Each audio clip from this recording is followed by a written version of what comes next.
psaume. Tutabeba Zaburi.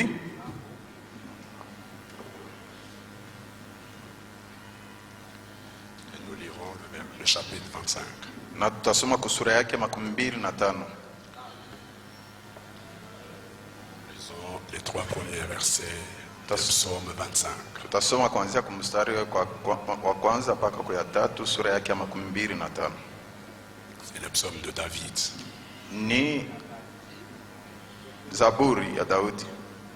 Éternel, Bwana, je lève à toi mon âme. nanyanyua kwako nafsi yangu. Mon Dieu, Mungu wangu, en toi je me confie. ndani yako naweka kitumaini yangu, Que je ne sois pas couvert de honte. nisipate kufunikwa na haya. Que mes ennemis ne se réjouissent pas à mon sujet. Adui zangu wasifurahi juu ya mambo yangu. Tous ceux qui espèrent en toi Wote wenye kukupa kitumaini ne seront point confondus. hawatapata haya kamwe. Ceux-là seront confondus Wale watapata haya qui sont infidèles sans cause. wenye wasipohamini bila sababu. Que Dieu bénisse là toute sa parole. Mungu abariki usomi wa neno lake. Veuillez vous asseoir. Mpate kukaa. Il est 10h28. Inakuwa saa 10h28 Et na nous allons aborder juste une petite chose. tutasema tu kakitu kamoja kadogo.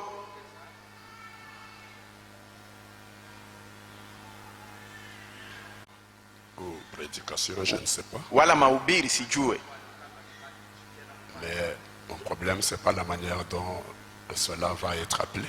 Mambo yangu si namna ile mnaweza kuita ile, Mais c'est les contenus qui s'adressent à chacun de nous. alafu ni maana yenye itaelekea kila mmoja wetu.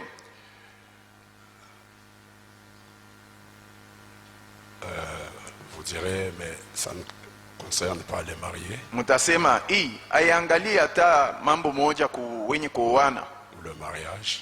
wala njuu ya ndoa, Mais quand on va en parler, vous allez voir que ça concerne tout le monde. wakati tutaisema mtaona kuwa hii inaelekea watu wote.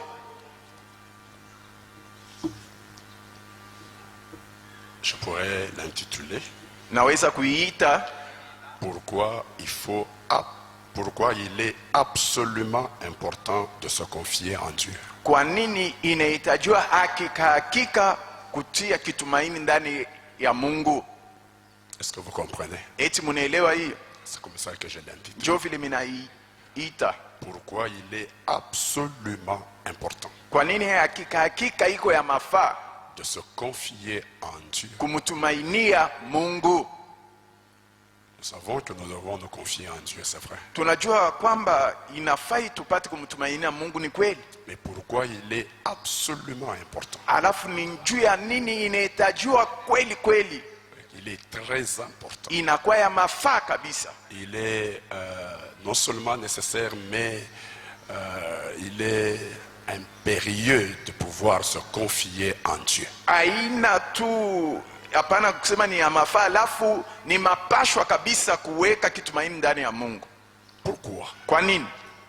C'est ça que nous voulons voir pendant les quelques minutes qui suivent. Njoo kenye tunataka kuona kadiri kidogo yenye kunafuata. Si on peut donner de la place à tout le monde, surtout Kama aux visiteurs, wanaweza kupatia watu wote fasi, hasa zaidi wageni wetu, ce serait une bonne chose. itakuwa kitu kizuri. S'il y a une place à côté de vous là, vous pouvez faire signe au diacre, comme ça il peut donner ça à quelqu'un. Kama pembeni yako peko fazi yasipo muntu, unaweza kuwaonesha washemasi hivi, wanaweza kukalisha hapo mtu. Comme là je vois une chaise vide. Sasa vile pa juu kama kuko fazi, Vous pouvez juste lever la main, alors on mnaweza peut donner ça à quelqu'un. kunyanyua mkono junju ya kusema waikalishe mtu pale. Alors, Sasa d'après le psaume que nous venons de lire, kwambatana na David, Zaburi yenye tunatoka kusoma ya Daudi, en toi je me confie. mimi nakutumaini ya wewe. Pourquoi il est absolument nécessaire de se confier en Dieu? Ni kwa nini inapasha kabisa kumtumainia Mungu? David dit, mon Dieu, en toi je me confie. Daudi anasema, Mungu wangu ndani yako natia kitumaini yangu. Pourquoi? Kwa nini? Pour que je ne sois pas couvert de honte. Ili nisifunikwe na haya, kitu ya kwanza. Vous suivez? Nafuata? Pour que je ne sois pas Njoo nisi couvert de honte. funikwe na haya. 2. Kitu ya pili, Pour que mes ennemis ne se réjouissent pas à mon sujet. njuu maadui zangu wasifurahi njuu yangu. Je vous informe que Frère Branham dit, Namijulisha kuwa ndugu Branham anasema, tout ce qui est contre la parole de Dieu, c'est notre ennemi. yote yenye kupinga neno la Mungu ni adui wetu. Alors, si vous êtes d'accord avec la parole, Sasa wewe kama unakubaliana na neno, sachez que tout ce qui est contre cette parole sera aussi votre ennemi. jua kwamba yote ambayo itapinga ile neno itakuwa pia adui wako. Est-ce que vous suivez? Eti mnafuata? Alors, Sasa il est absolument nécessaire de se confier en Dieu ni mapasha kabisa kujitoa ndani ya Mungu, pour que, David dit, que mes ennemis ne se réjouissent pas à mon sujet. ili maadui wangu wasifurahi njuu ya maneno yangu. 3. Kitu ya tatu, Tous ceux qui espèrent en toi ne seront point confondus. wote wenye kukutumainia hawataona haya. Donc moi je comprends Mimi naelewa que pour ne pas être couvert de honte, juu ya kusema usifunike na haya, pour que tes ennemis ne se réjouissent pas à ton sujet, ili waadui Si, wako wasifurahi njuu ya mateso yako kama wewe kwako, et pour que tu ne sois pas confondu, na njuu usipewe haya. il est absolument nécessaire de se confier en Dieu. Kweli kweli ni ya mafaa kujitoa ndani ya Mungu. Que celui qui comprend ça dise Yule amen. mwenye kuelewa asema amina. On peut avoir l'argent et toutes ces choses, Tunaweza kuwa na pesa na hivi mais vitu être vyote, néanmoins couvert de honte. hata vile wenye kufunikwa na haya. On peut avoir toutes ces choses, Tunaweza kuwa na vitu vyote hivi, mais néanmoins avoir des ennemis qui se réjouissent à votre sujet. hata vile kuwa na wadui wanafurahi juu ya mambo yako. On peut avoir toutes ces choses, Unaweza kuwa na vitu vyote et hivi, même se marier comme ces deux jeunes gens, hata kuoana kama vijana wawili, néanmoins être confondus. hata vile kuvurukwa. Alors pour éviter Sasa juu ya kuepuka d'être couvert de honte, kufunikwa na haya, pour éviter juu ya que kuepuka vos ennemis se réjouissent à votre adui sujet, bako wafurahi juu ya mambo et yako, pour éviter na juu ya kuepuka d'être confondus, ufunikwe haya. que dit David? Daudi anasema nini? Il est important de se confier en Ni Dieu. ya mafaa kujitoa ndani ya Mungu. Que celui qui le comprend dise amen. Yule mwenye kuielewa ajibia amina. Kweli kweli ndani ya Mungu, Il sera couvert de yeye honte d'une manière ou d'une atafunikwa na autre. haya muhiyo namna wala mnamna ingine. Si quelqu'un ne se confie pas en Dieu, Kama mtu asijitolee ndani ya Mungu, ses ennemis se réjouiront à son sujet. maadui wake watafurahi juu ya mambo yake. Et si quelqu'un ne se confie pas en Dieu, Na kama mtu asijitoe il ndani ya sera Mungu, confondu. yeye atafurushwa. Je veux dire une chose, vous savez, Nataka kusema kitu moja, mnajua j'ai beaucoup de respect envers notre Dieu, niko na heshima mingi sana mbele ya Mungu mais wetu, je voudrais vous dire quelque chose qui le concerne. alafu nataka kumionyesha mambo moja yenye kumwangalia Mungu. Vous savez que cette terre ici, Mnajua kuwa udongo hii c'était un endroit où bien vivre. ni fazi penye palikuwa pazuri kuishi, C'était un endroit où la vie était facile. ilikuwa fazi yenye maisha ilikuwa mzuri, Avant qu'Adam et Ève ne puissent la corrompre par le péché. mbele ya Adamu na Hawa kuiharibu kwa dhambi. Vous comprenez ce que je dis? Mnaelewa kenye nasema? Cette terre sur laquelle nous vivons, Ardhi wala udongo kwenye tunaishi c'était un paradis que Dieu avait donné à l'homme. ilikuwa paradiso Mungu aliyompa mtu, Un endroit où la vie était très bonne. pahali ambayo maisha ilikuwa nzuri sana, Un endroit où la vie était facile. mahali ambapo maisha ilikuwa ya teketeke, Où il n'y avait pas de problème. pafasi kwenye pakukwe matatizo, Où tout marchait très bien kwenye pour l'homme. vyote vilikuwa naenda vema sana juu ya mtu, Où tout était facile pour l'homme. kwenye vyote vilikuwa vya teketeke juu ya mtu. Mais à quel moment? Sasa wakati gani Cela avait lieu à quel moment? ili ilikuwa vile? Wakati gani? Avant que Adam et Ève ne puissent la corrompre par le péché. ya Adamu na Hawa kuharibu dunia kwa dhambi. Vous m'entendez? Mnanielewa? Vous m'entendez? Mnanielewa? Mais quand le péché est entré, Sasa wakati dhambi iliingia, Genèse chapitre 3, Mwanzo sura yake 3 verset 17. mstari wa 17. Voilà la Bible. Mfungulieni mabiblia yenu. Genèse 3, Mwanzo 3 verset 17. mstari wa Quand le péché 17. entre, qu'est-ce qui arrive? Wakati dhambi inaingia ni nini nafika?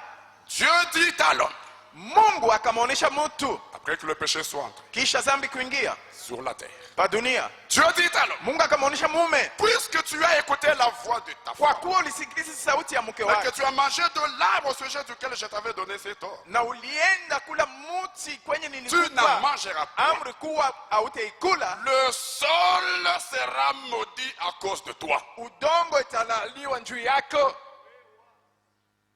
Donc il y a quelque chose de nouveau qui entre, Maana yake kitu kipya kinaingia pale, n'est-ce pas? si vile? Quelle est la nouvelle chose qui entre? Ni kitu gani kinaingia? La malédiction. Laana. Le sol, Udongo, la terre inchi sera maudite italaniwa à cause de toi. juu yako wewe. C'est déjà différent d'avant. Inaachana hivi na hii yenye ilikuwa mbele. Qui peut dire Na amen? anaweza kusema amina? Qu'est-ce qui va arriver? Ni kitu gani kitafika? C'est à force de peine que tu en tireras ta nourriture tous les jours de ta vie. Ni kwa kutoa jasho yako utapata chakula maisha yako. Déjà là, les peines commencent. Pale mateso inaanza. Vrai ou faux? Kweli wala ongo? C'est déjà quelque chose de nouveau qui vient d'entrer. Ni kitu kipya kinajiingiza pale. 18. 18. Le sol te produira des épines et des ronces. Dunia itakuzalia nyiba na michongo. Maintenant, là où il y a des épines, comment la vie devient? Sasa pale peko miba inaota maisha iko je? Répondez-moi. Munijibu. Là où il y a les ronces, que devient la vie? Kwenye kuko miba maisha inakuwa je? Vous savez, vous êtes assis là, vous êtes assis parce Unajua. qu'il n'y a pas d'épines là-bas. Pale munaikala pakiti pale ninjua hapana miba.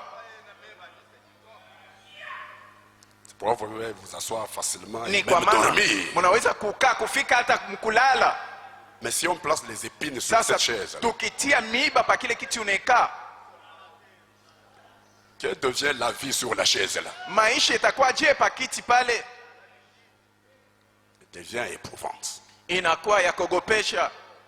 Donc ça, c'est quelque chose de nouveau qui entre. Maana yake kile kitu kipya kinaingia Qui fait que, kinafanya kwamba après le péché, kisha dhambi la malédiction est entrée. lahana inaingia.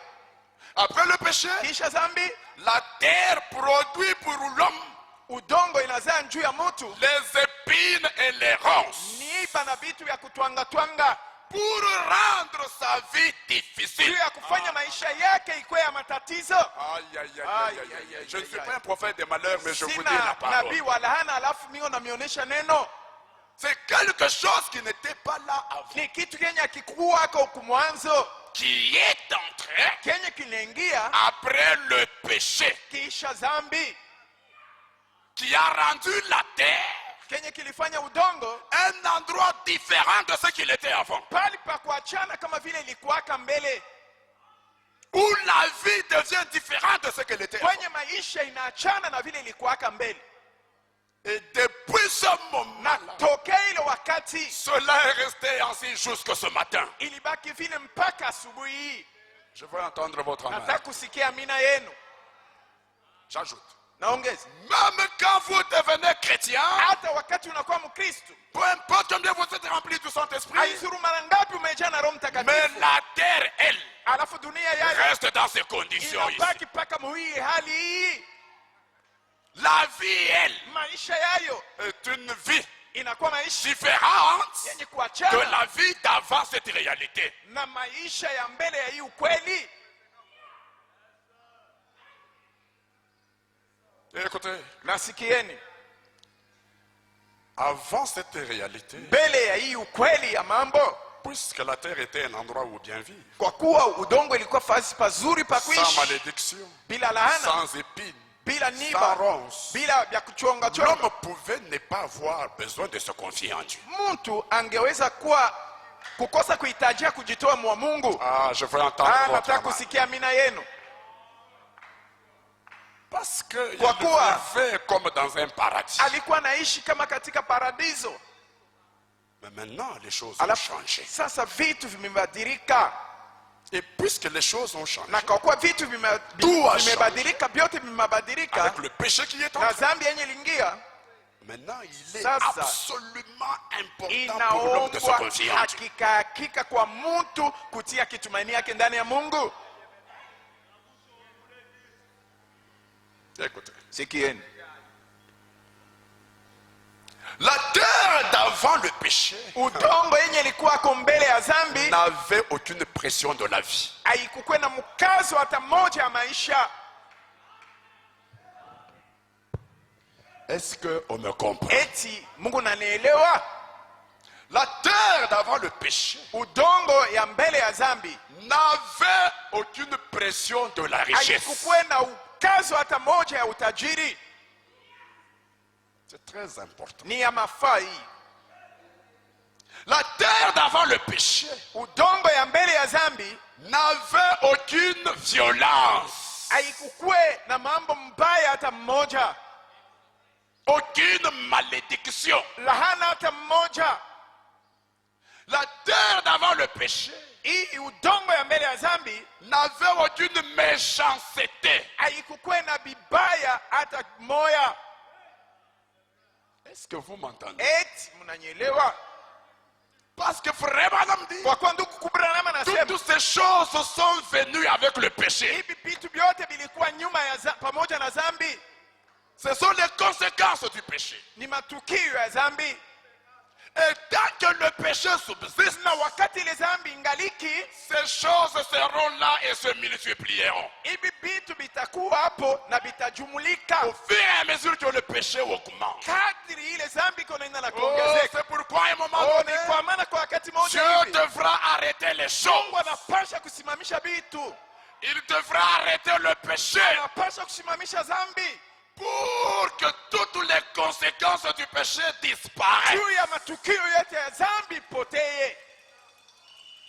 Et c'est là que nous allons. Na njoo kwenye tuko naenda, Parce que tout ce qui a commencé doit avoir une kwa fin. kuwa yote ambayo iko na mwanzo inapasha kuwa na mwisho. Le péché a commencé quelque part, il doit avoir une fin. Ilianzia fasi moja, inapasha kuwa na mwisho. La malédiction a commencé quelque part, elle doit avoir une fin. Laana ilianzia fasi moja, inapasha kuwa na Mais mwisho. Dieu qui n'a jamais Alafu commencé Mungu mwenye kuyakuweka na n'aura mwanzo jamais de fin. hata kuyaka na mwisho, Et ses fils et ses filles qui n'ont jamais commencé na binti na wana wake wenye n'auront jamais de fin. hawatakuwa kama na mwisho. Mais les choses doivent changer. Alafu vitu vinapasha kubadilika.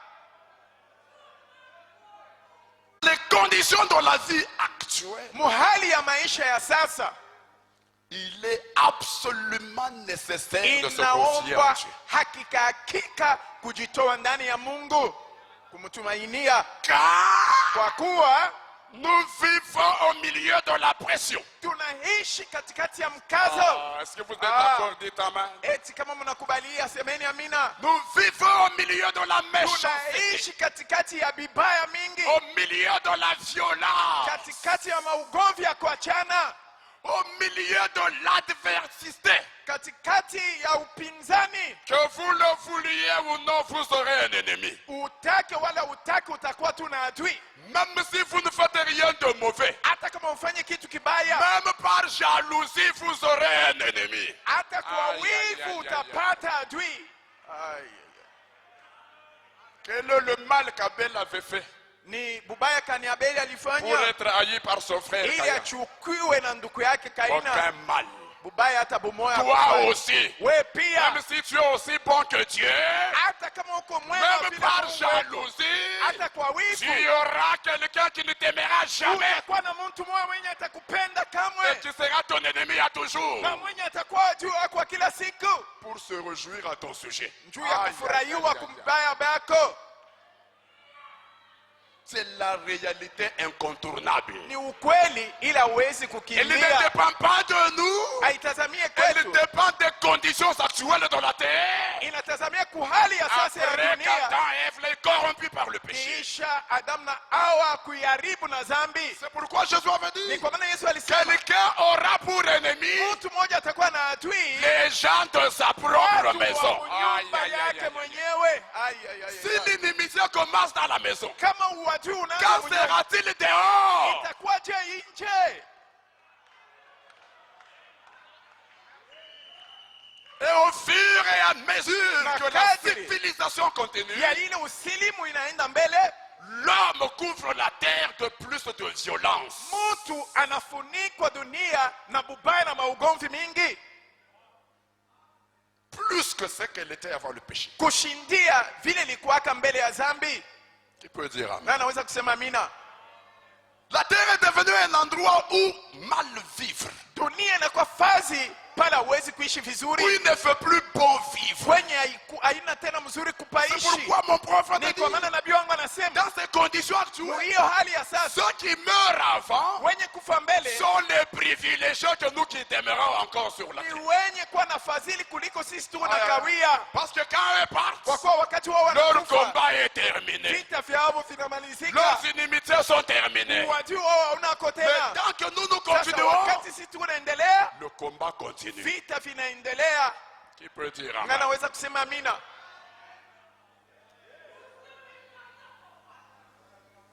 Maintenant, Sasa j'ai dit que j'allais vous nilisema parler de kuwa Dieu. nilipasha kusema juu ya Mungu. Écoutez, Sasa sikieni, Dieu est esprit, vrai ou faux? Mungu ni roho, kweli wala ongo. Jean 4. Yohane 4. Dieu est Mungu anakuwa roho, ceux qui l'adorent doivent wenye l'adorer kumwabudu wanapasha kumwabudu en esprit katika roho et pia en vérité. katika ukweli.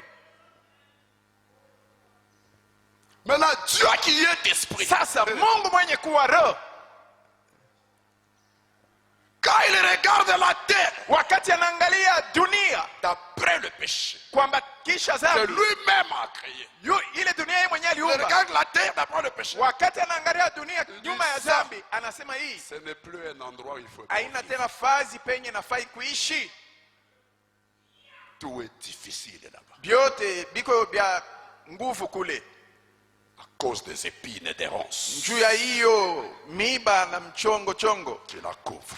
yenye kuwa juu ya Alors nchi. je vais vous dire Sasa napenda kumionyesha hivi avec beaucoup de respect pour Dieu. pamoja na heshima mingi juu ya Mungu wetu. Dieu n'a jamais vécu comme un homme, Mungu hayaishaka kama muntu, comme moi et vous, kama mie na we sur cette terre, pa hii dunia, les années que nous y faisons. miaka yenye tushi tuko naishi.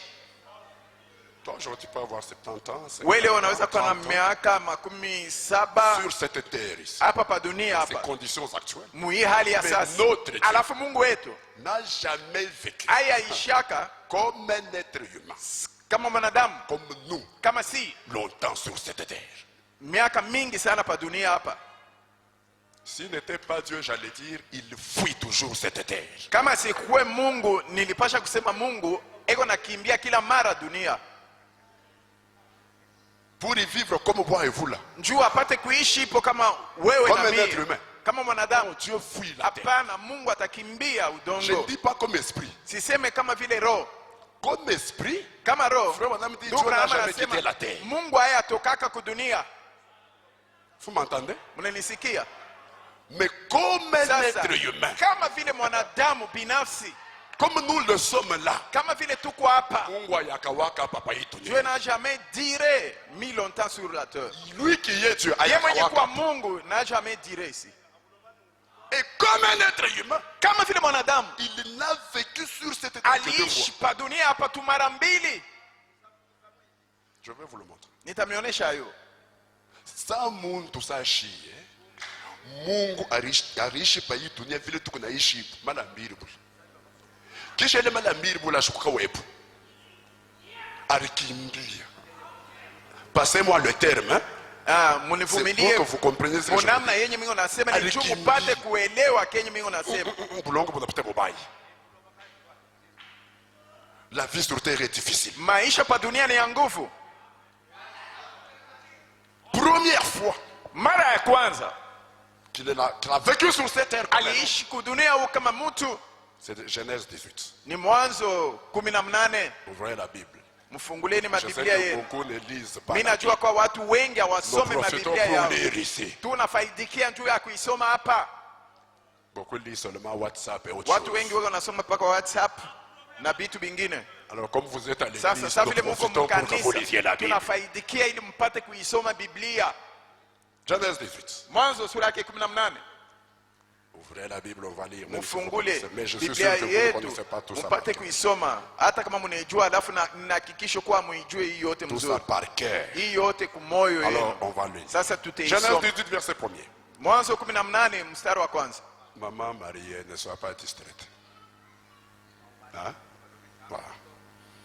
L'Éternel lui apparut, c'est Abraham, parmi les chaînes de Mamré. Bwana akamtokea kumihalo ya Comme Mamrea, il était assis à l'entrée de sa vile tente. Abraham alikuwa anisha Qui kukaa. lui apparut? Nani alimtokea? Répondez-moi. Munijibu. Qui lui apparut? Nani alimtokelea Abraham? L'Éternel. Bwana. Musemeni amen. Dites amen. Qui lui apparut? Nani anamtokelea? L'Éternel lui apparut Bwana akamonekania parmi les chaînes de Mamré. katikati ya Comme mihelo il ya était assis à Mamrea, l'entrée de sa kama tente vile pendant la chaleur alikaa du jour. kukuingililia kwa hema yake Mais wakati comment wa il lui mchana. apparut? Na anamonekania je? Pas comme esprit, Hapana kama vile roho, pas en tant qu'esprit, hapana kama mais en roho, tant qu'être humain. alafu kama mwanadamu, muntu. Comment? Namna gani? Il éleva les yeux, c'est Abraham. Akanyanyua macho yake Et Abraham, regarda, et akaangalia, voici 3 Atazama. hommes étaient debout. watu tatu walisimama pale. Combien d'hommes? Watu wangapi? La Trinité. Utatu. C'est pas notre problème. Ila haina mahubiri yetu. 3 hommes étaient debout près de lui. Wanaume watatu walisimama mbele Quand yake. il les vit, Wakati akawaona, il courut au devant d'eux depuis l'entrée de sa tente. pika mbio mbele yao Et se toka prosterna hema en yake terre. na kashujudu Et mbele yao il dit, nchi, akasema, Seigneur! Bwana. Pourquoi il l'appelle Seigneur? Kwa nini anaita Bwana? Parce que c'était l'Éternel qui lui Kwa apparaissait. kuwa alikuwa ni Bwana alimonekania, Mais pas comme esprit, hapana kama roho, mais comme un homme. alafu kama mtu, Et pas un homme spirituel. hapana mtu roho. Parce qu'il lui dit, Kwa kuwa anasema, Seigneur, si je trouvais grâce à tes yeux, Bwana, nikiona ne neema mbele ya passe point, macho je te yako, prie, loin de ton serviteur. ninakusihi usiende mbali na mtumishi wako. Permettez-moi qu'on apporte un peu d'eau Uniruhusu balete kwa maji kidogo pour vous laver les ili pieds. kukuosha miguu yako. Est-ce qu'on peut laver les pieds d'un Eti esprit? banaweza kuosha mai kumiguu ya roho, Et si on doit laver les pieds, c'est na qu'ils kama étaient sales. wanapasha kuosha mai kumiguu, ni kusema ile miguu ilikuwa uchafu. Et Dieu, c'est un esprit saint Na Mungu ni Roho Mtakatifu, qui ne peut pas être sale. ili haiwezi kuwa uchafu. Mais si les pieds étaient comment? Sasa miguu ilikuwa je? Sale. Ilikuwa buchafu, Il fallait les laver. ilifai kuiosha maji. Et reposez-vous sous cet arbre.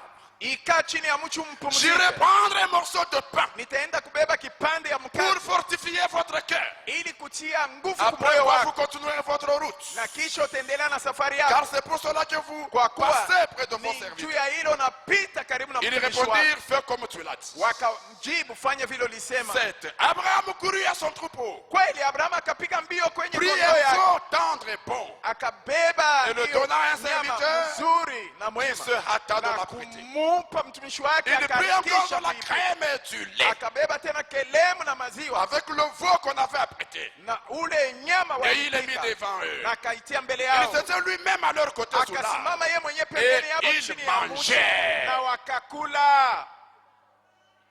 Ils firent quoi? Wakafanya nini? Répondez-moi. Munijibu. Est-ce qu'un esprit mange? Eti roho inakuliaka? Un esprit ne mange pas la Roho crème. haikulake kelemu, Un esprit ne mange pas la viande. roho haikulake nyama, Un esprit ne mange pas du pain. roho haikulake mkate. Donc là, Sasa pale c'est l'Éternel qui apparaît à Abraham ni Bwana mwenye kumwonekania Abrahamu comme un homme. sa muntu. Musemeni amen. Repondez Vous na direz comment ça? mukasema namna gani? Rien n'est impossible à Dieu. Hakuna kitu kinashindikana kwa Il Mungu. peut faire tout ce qu'il veut, Anaweza kufanya yote anataka comme il veut. vile anataka. Alors là, il apparaît à Abraham Sasa comme pale anamonekania Abrahamu Est-ce que kama mon muntu. faute? Est-ce que me suivez-vous? un anacoule. Mais mjuliza asema alifanya mashuku ngapi? Après kisha alifanya mashuku ngapi? Alifanya miaka ngapi? Anangara paka bulongo vile bwiko. Siwezi kwa kawaya pa bulongo hapa. Et la Bible dit, na Biblia inasema au verset 33, kumstari 33, l'Éternel s'en alla. Bwana kaenda. Lorsqu'il eut achevé de parler à Abraham, Wakati alimaliza kuzungumza na Abraham, Abraham retourna dans sa demeure. na Abraham akarudia makao yake. Le même soir là, ile magharibi ile il est arrivé chez Abraham vers 11h. alifika kwa Abraham kumasaa ya 11. Le même soir là, ile magharibi moja moja, allez, il s'en alla. ale akaenda. Le même soir, il n'a même Ile pas fait une jioni journée. akufanya hata siku mzima. Il prend le corps dans lequel il était entré. Alibeba mwili ambamo Il le retourne à la terre. anirudisha kudongo, Il rentre à l'esprit. anarudi kama roho. Amen. Kutoka tu 11 nafika kwa Abraham pakusema magharibi, je pourrais dire anakimbia bulongo. Naweza kusema il a fui la terre. Asebu bulongo. Kuna namna kukawia hapa. Buku bubaya. Buku benye kuyala na violence. Buku benye kuyala na chuki. Buku benye kuyala na malari. Buku benye kuyala na mambo ya mingi sana. Kuna namna kukawia hapa. Anakimbia. Passez-moi le terme. Muniruhusu nipate kusema vile, Pour que vous compreniez de quoi je veux parler. ili mpate kuelewa ni kitu gani nataka kusema. Dieu a fui Mungu alikimbia la terre dans udongo les conditions actuelles. muhali ya sasa hii. Ah là là. Une terre qui produit des épines et des Hii ronces. udongo yenye kuzaa miba na michongomo. Dieu n'y a pas traîné. Mungu akukawia hapo. Une terre pleine de pression. Nchi yenye kujaa mkazo. Dieu n'y a pas traîné. Mungu akukawia hapo. Bon, je ne sais pas combien suivent et combien Sijue d'autres. wangapi wanafuata na wangapi wanalala. Je peux voir ceux-là qui suivent. Naweza kuona wenye uko nafuata. Merci. Asante. Au balcon là, vous suivez. Kule juu Mungu nafuata. Dieu a fui. Mungu alikimbia. Je ne suis pas sacrilège, mais pour vous faire comprendre. Siseme vitu vya burebure alafu nasema vile njoo mpate kuelewa. Mungu alifanya nini? Il a fui la terre. Alikimbia dunia. Il y a une fois chaque week-end. Il y a une fois chaque week-end. Et il a fui. Alikimbia. De 11h. Le soir. Toka saa 11h magharibi alienda, alirudi. Et quand il part comme ça, Na wakati anaenda il hivi retourne à l'esprit. anarudia kuroho, Il n'est plus jamais revenu comme un homme sur la terre. akurudia kamwe kama mtu pa dunia Jusqu'à sa naissance par Marie. mpaka pale alizaliko kwa Maria. Amen. Et à sa naissance par Marie, Na wakati alizaliko kwa ce n'était Maria pas un plaisir pour lui de venir. haikukuwa furaha kwake kuzalikwa, Mais il était obligé par sa propre loi de la rédemption. alafu alikazishwa kwa sheria Aïe, aïe, yake aïe, ya aïe, ukombozi, Parce qu'il avait des fils et des filles sur cette terre maudite. kwa kuwa alikuwa na binti na wana pa dunia yenye Une kulaniwa, épouse sur cette terre bi maudite. harusi pa hii dunia yenye kulaniwa, Qu'il ne devait pas perdre. wenye kupasha bapoteze. Alors dans sa propre loi, Sasa msheria yake mwenyewe il fallait un parent rédempteur pour ses enfants. ilifai ndugu mkombozi nje watoto yake. Mais quand il regarde parmi ses enfants, Sasa wakati anaangalia katikati il ya n'en watoto trouve yake aucun. akupata mtu Alors hata il mmoja, est obligé lui-même, alikuwa mapasho yeye vouloir mwenyewe ou pas, kutaka wala de hapana devenir un homme kuwa mtu dans le but de venir récupérer ses fils et ses filles. akifukuzia kuja Je veux kubeba entendre tena votre binti na amen. wana wake. Donc Nataka là, il kusikia amen. revient sur la Sasa terre pala narudi pa comme udongo un homme, kama pas mtu, parce qu'il a voulu le hapana kwa faire, kuwa alitaka mais parce kuifanya, qu'il était obligé kwa par sa kuwa propre loi. alikuwa mapashwa mwenye kukazwa kwa sheria yake mwenyewe.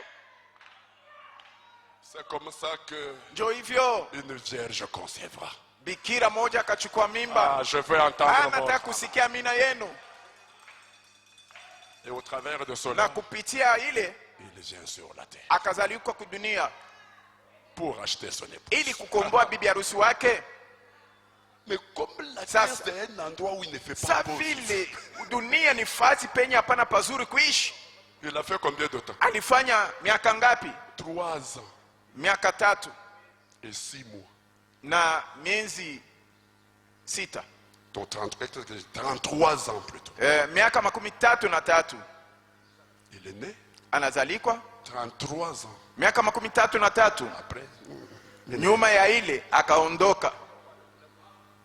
Dunia anafurahisha kuishi. Dunia anafurahisha kuishi. Shikumwa kichwa kinamumba na ribamba kukichwa. Anashikia mikini ya kichwa. Kichwa kitapasuka hapa kwetu.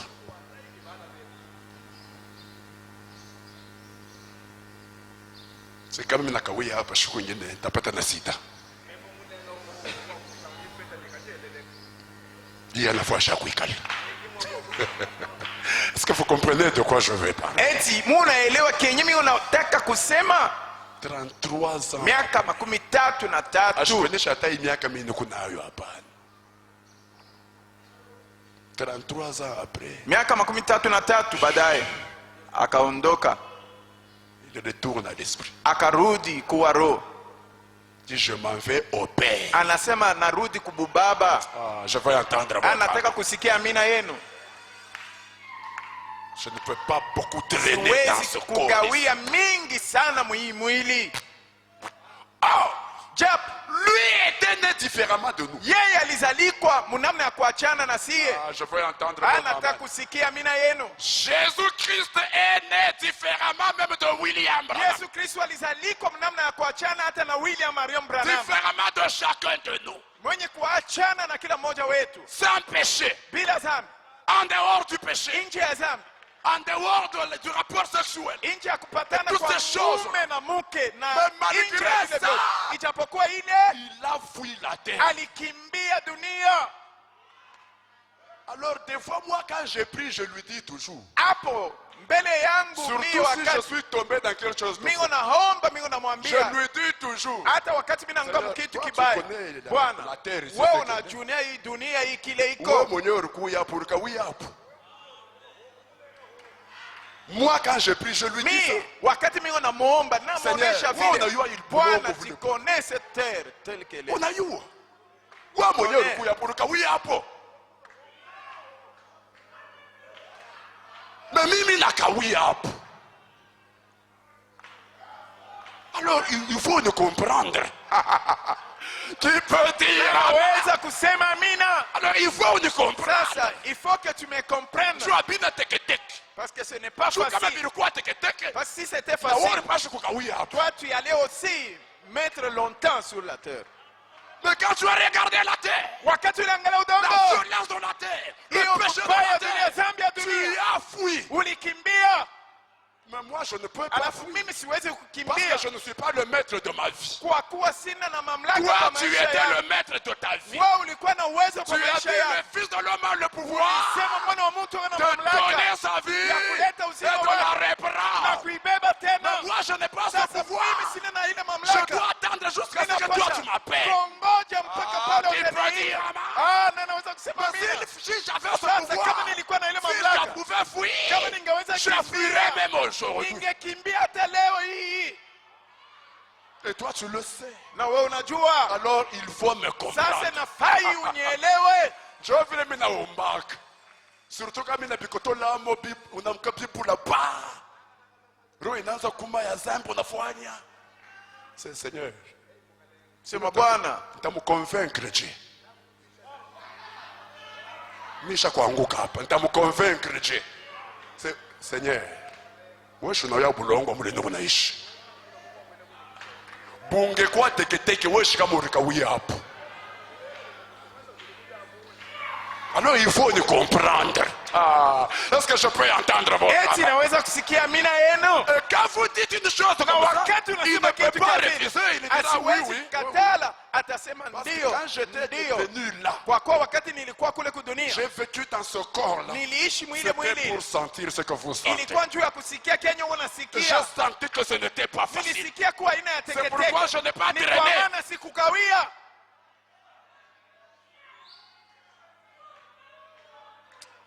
voudrais pasteur amheshimie Utasema, Mungu. pastor, tu n'as pas du respect envers Dieu. Niko namheshimia, mais il faut kumuonesha vya kweli. Na hivi niko nasema ni vya kweli. Alikuja kwa Abrahamu. Alifanya masaa ngapi?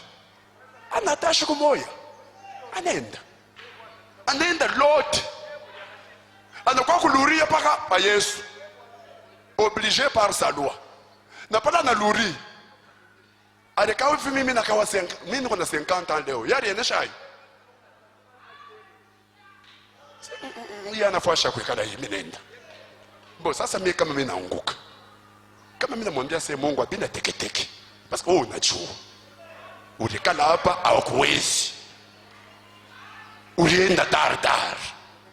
Comme tu as le pouvoir de donner. Sasa vile uko na mamlaka ya kuleta na Moi je n'ai pas kubeba ce tena. pouvoir là. Mimi sina na ile mamlaka J'attends ile. jusqu'à ce que tu Ni m'appelles. unaongoja mpaka pale utaniita. Mais alors si jamais Sasa, je tombe, kama mimi naanguka, vous ne comprendre. il faut me comprendre. Et il faut comprendre. Na atakuelewa. Parce qu'il sait ce que vous sentez. Kwa anajua Kenya Il mnasikiliza. sait par quoi vous passez. Anajua mnapitia kwa maneno Il gani. sait où est-ce que vous vivez. Anajua Mungu naishi Et je tofauti vais vous gani. dire ceci. Nataka kunionyesha hivi. Vraiment, madame dit, Ndugu Abraham anasema, aujourd'hui, leo c'est plus difficile qu'à ce moment-là. inakuwa nguvu sana kushindia ile wakati ile. Ah, je vais entendre votre Nataka âme. kusikia mina yenu. Le péché qui est sur la terre Dhambi aujourd'hui yenye kudunia sasa est pire qu'au temps d'Abraham. inakuwa mbaya kuliko wakati ya Abraham. La violence qui est sur la terre aujourd'hui Vibaya na ugomvi yenye kwa dunia leo est pire qu'au temps de Jésus. inashindia wakati ya Yesu.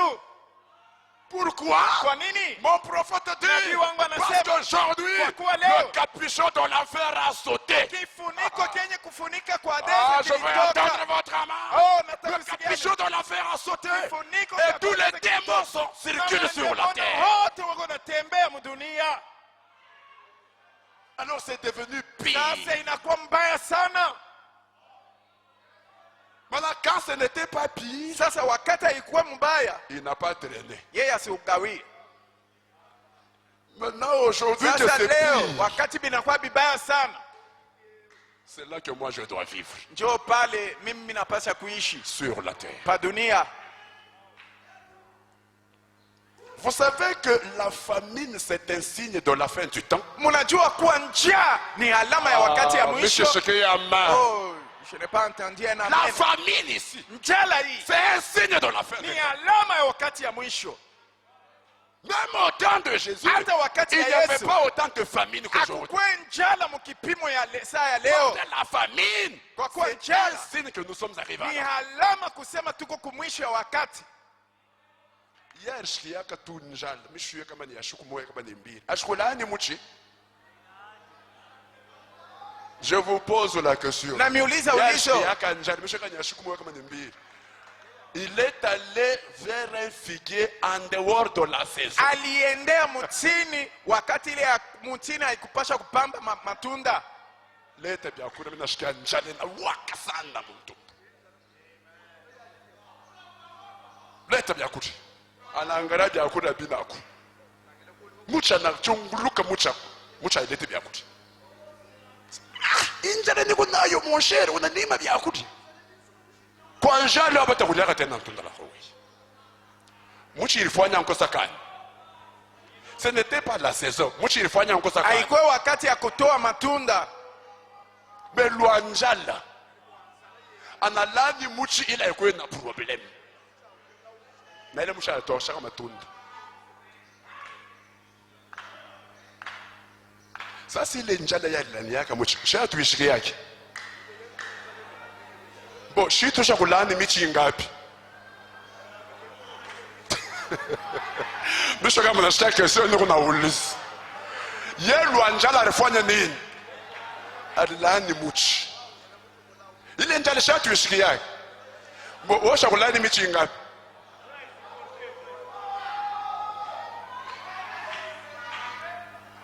Je vais vous dire ce matin que notre Dieu sait de quoi nous sommes formés. Il nous comprend. Nataka kumionyesha asubuhi Mungu wetu anajua tumefanya na nini. Na je hivyo veux natuelewa. entendre votre amen. Nataka kusikia mimi. Surtout si vous êtes un fils de Dieu, Hasa zaidi kama une wewe fille de Dieu, wala binti wa il Mungu. vous comprendra. Atakuelewa Parce qu'il sait de quoi kwa vous kuwa êtes formés. anajua umefanywa na nini. Kuna nini vya kule mishta kulani?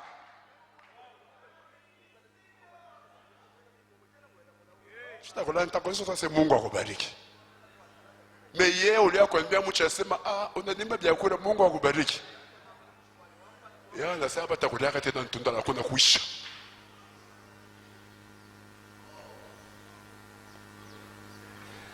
Aïe aïe, c'est très profond. Ni ya upana sana. Vous savez frère, Mnajua ndugu yangu, pourquoi disait kwa hao washindaji wa Laodikia, Dieu Mungu a promis, analaka celui qui vainc, yule atashinda, je le ferai asseoir avec moi nitamwikalisha nami mwenyewe sur mon trône, pakiti yangu ya enzi, comme moi j'ai kama vaincu. vile Et nilishinda me mimi suis assis avec mon na père sur nilikaa son na baba yangu pakiti yake ya Il enzi. n'a jamais promis ça à aucun autre Aya âge. nakaka ili kukizazi kingine. Pourquoi seulement Kwa à nous? nini anatulaka paka sisi? Parce que c'est Kwa pire kuwa aujourd'hui bubaya bukwako mingi leo qu'à tout autre moment kuliko wakati yoyote qui est passé. yenye imekwisha pita. Pire qu'au temps d'Abraham, Mbaya sana kuliko pire wakati ya qu'au Abraham, temps de Jésus. mbaya sana kupita wakati ya Yesu.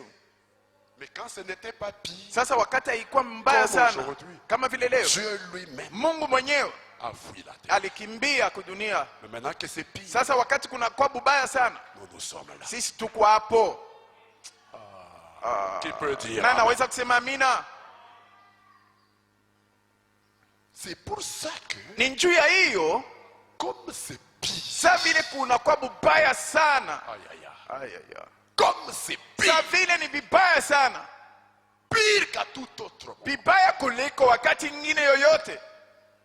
Si vous ne vous confiez pas en l'éternel, Kama vous wewe serez utie couvert de tumaini honte. yako ndani ya Bwana utafunikwa na haya. Frère, je Ndugu vous dis yangu, la vérité de na la nionyesha parole. ukweli ya neno. Appelez ça même une exhortation si vous voulez. mais Kuita c'est très hata fort. onyo kama mnapenda, alafu ni ya mafaa.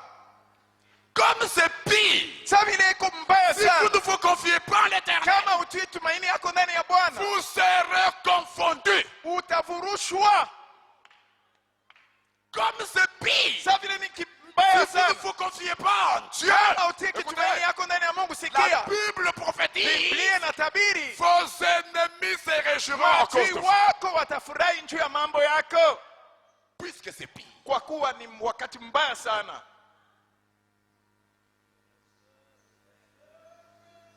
Pour échapper à tout ça, Juu ya kuepuka hivi vyote, il est absolument important que ça hakika confie en Dieu. hakika inakuwa ya mafaa kutia kitumaini yako ndani ya Mungu. Vous êtes avertis. Umekalamushwa. Ne vous confiez pas dans l'argent. Usitie kitumaini yako mpesa. Musemeni amen. Dites amen. Ne vous confiez pas dans la beauté. Musitie kitumaini yenu mubuzuri bwenu. Dites amen. Semeni amina. Ne vous confiez pas Musitie dans kitumaini votre yenu, intelligence, muakili dans yenu, vos diplômes. katika macheti yako ya kumasomo. Je ne sais pas si on peut dire amen. Sijue kama mnaweza kusema amina. Ne vous confiez à rien d'autre. Usitie kitumaini yako mkitu kingine. Sinon, Kama ina vile, frère Branham dit, Abraham anasema cette Bible c'est la grande prophétie. hii Biblia ni matabiri kubwa. Il n'y a pas une vision qui dépasse cette Bible. Hakuna ono yenye Il n'y kupita a Biblia pas une hiyo. prophétie qui dépasse cette Bible. Hakuna unabii yenye kupita Biblia hiyo. La grande prophétie vous dit, Unabii ukubwa na pour koneva que vous ne soyez pas couverts de ili honte, usifunikwe na haya, pour que vos ennemis ne se réjouissent ili pas à votre maadui sujet, wako wasifurahi juu pour yako, que vous ne soyez pas confondus, na tu usipate faites kufurushwa. quoi? Ufanye nini? Utie Confiez-vous en Dieu. kitumaini yako ndani ya Je veux Mungu. entendre un amen. Nataka kusikia amina Je veux yako. entendre 3 fois amen. Nataka kusikia mara 3 amina yako. Oh, que le Seigneur soit béni. Oh, Bwana barikiwe. C'est la grande prophétie dont je vous Ni parle ce matin. unabii mkubwa na mionyesha hii wakati. Oh jeune homme, Nini kwenye dans votre pensée, vous vous dites, mawazo yako najambia ça va être très bien. itakuwa mzuri, Je vous dis, na kuonesha ça ne va pas être très bien. haitakuwa mzuri sana, Parce que la terre kwa kuwa dunia vous produira itamizalia des épines miiba et des ronces. na mchongo. Tu peux dire amen. Naweza kusema amina. Pasteur, qu'est-ce que tu dis? Pastor, unasema Je nini? répète l'ainsi dit Narudilia hivyo, l'écriture. Bwana anasema La terre dunia vous produira quoi? itakuzalia nini? Les épines et les Miiba na ronces. michongoma. C'est pourquoi le prophète a Ni raison kwa de maana dire. nabii kuna Au début, sheria tout est beau. kusema Mais après, kumwanzo qu'est-ce qui va arriver? iko mzuri. Les Sasa difficultés, les baadaye épreuves de nini la vie. nafika matatizo épines et les na ronces. vipimo ya maisha, michongoma Alors, na ce que je miiba. vous donne ici, Kenye mio na mipa hapa c'est ça le remède. njoo dawa, C'est ça le remède. njoo dawa hii. Et le remède, c'est quoi? Na dawa ni nini? Mon Dieu, Mungu wangu, en toi je me confie. natia kitumaini yangu ndani yako. Qui dit amen? Naye nasema amina. Mon Dieu, Mungu wangu, en toi je me confie. mimi natia kitumaini yangu ndani mwako, Car si je ne me confie pas kwa en kuwa toi, kama sitie kitumaini yangu mwako je serai couvert de honte. nitafunikwa na haya. Si je ne me confie pas en toi, Kama sitie kitumaini yangu mwako, mes ennemis maadui zangu se réjouiront. à mon sujet. watafurahi juu ya maneno yangu. Si je ne me confie pas en Kama toi, sitie kitumaini yangu ndani je mwako, serai confondu. nitafurushwa, Malgré l'argent, ijapokuwa pesa ninayo, malgré toutes ces choses. ijapokuwa vitu vyote hivi. Une fois, Mara moja un roi défia Israël. mfalme moja akawapinga Israeli, Parce qu'il avait vu qu'Israël se confiait en Dieu. kwa kuwa aliona kuwa Israeli alitia kitumaini yake ndani ya Mungu. Je suis dans 2 Rois. Miko au katika Wafalme wa chapitre pili 10. sura yake 18. Ouvrez encore la Bible. Mfungue tena Biblia zenu. Vous êtes fâchés. Mnasirika? Vous soyez aussi défiés. Inaweza kufika asubuhi upate Nous kupinganishwa, ne savons pas à qui nous parlons. atujue tuko nasema kwa nani, Mais Dieu le sait. alafu Mungu anajua. Je suis dans 2 Rois 10. Miko katika Wafalme wa pili sura 18. Le roi d'Assyrie, Mfalme d'Asuri qui s'appelait mwenye alikuwa anaitwa Sankerib. Sankerib. Et nous sommes au verset Tuko kumstari 28. wa 28. Alors, Rabshakeh s'étant avancé, Hapo Rabshake akajongea, cria à haute voix en langue judaïque. akalalamika kwa sauti kubwa mulugha ya Kiyudaya, Écoutez la parole du grand roi, na akasema, sikilizeni sauti ya mfalme du mkubwa, roi d'Assyrie. mfalme d'Asuri. Écoutez bien. Sikieni mzuri, Le roi d'Assyrie Mfalme était d'Assyrie. un grand roi. alikuwa mfalme mkubwa Wa kwa Assyrie, hein? wa Asuria, C'était un grand roi. alikuwa mfalme mkubwa, Un roi puissant. mfalme mwenye uwezo, Un roi fort. mfalme wa nguvu. Chaque fois qu'il allait en guerre, Kila contre mara les alikuwa nations qui anaenda l'entouraient, mvita akipigana na mataifa il les walimzunguka, battait toujours alikuwa anawapiga kila siku et remportait toujours la victoire. na alikuwa anawashinda kila Alors siku. il se tourne cette fois-là vers Israël Sasa hiyo mara akamwendea Israeli pour faire la même chose contre Israël. juu ya kufanya kama vile alikuwa Comme anafanya il na le faisait mataifa avec toutes les mengine autres nations. mbele ya Israeli.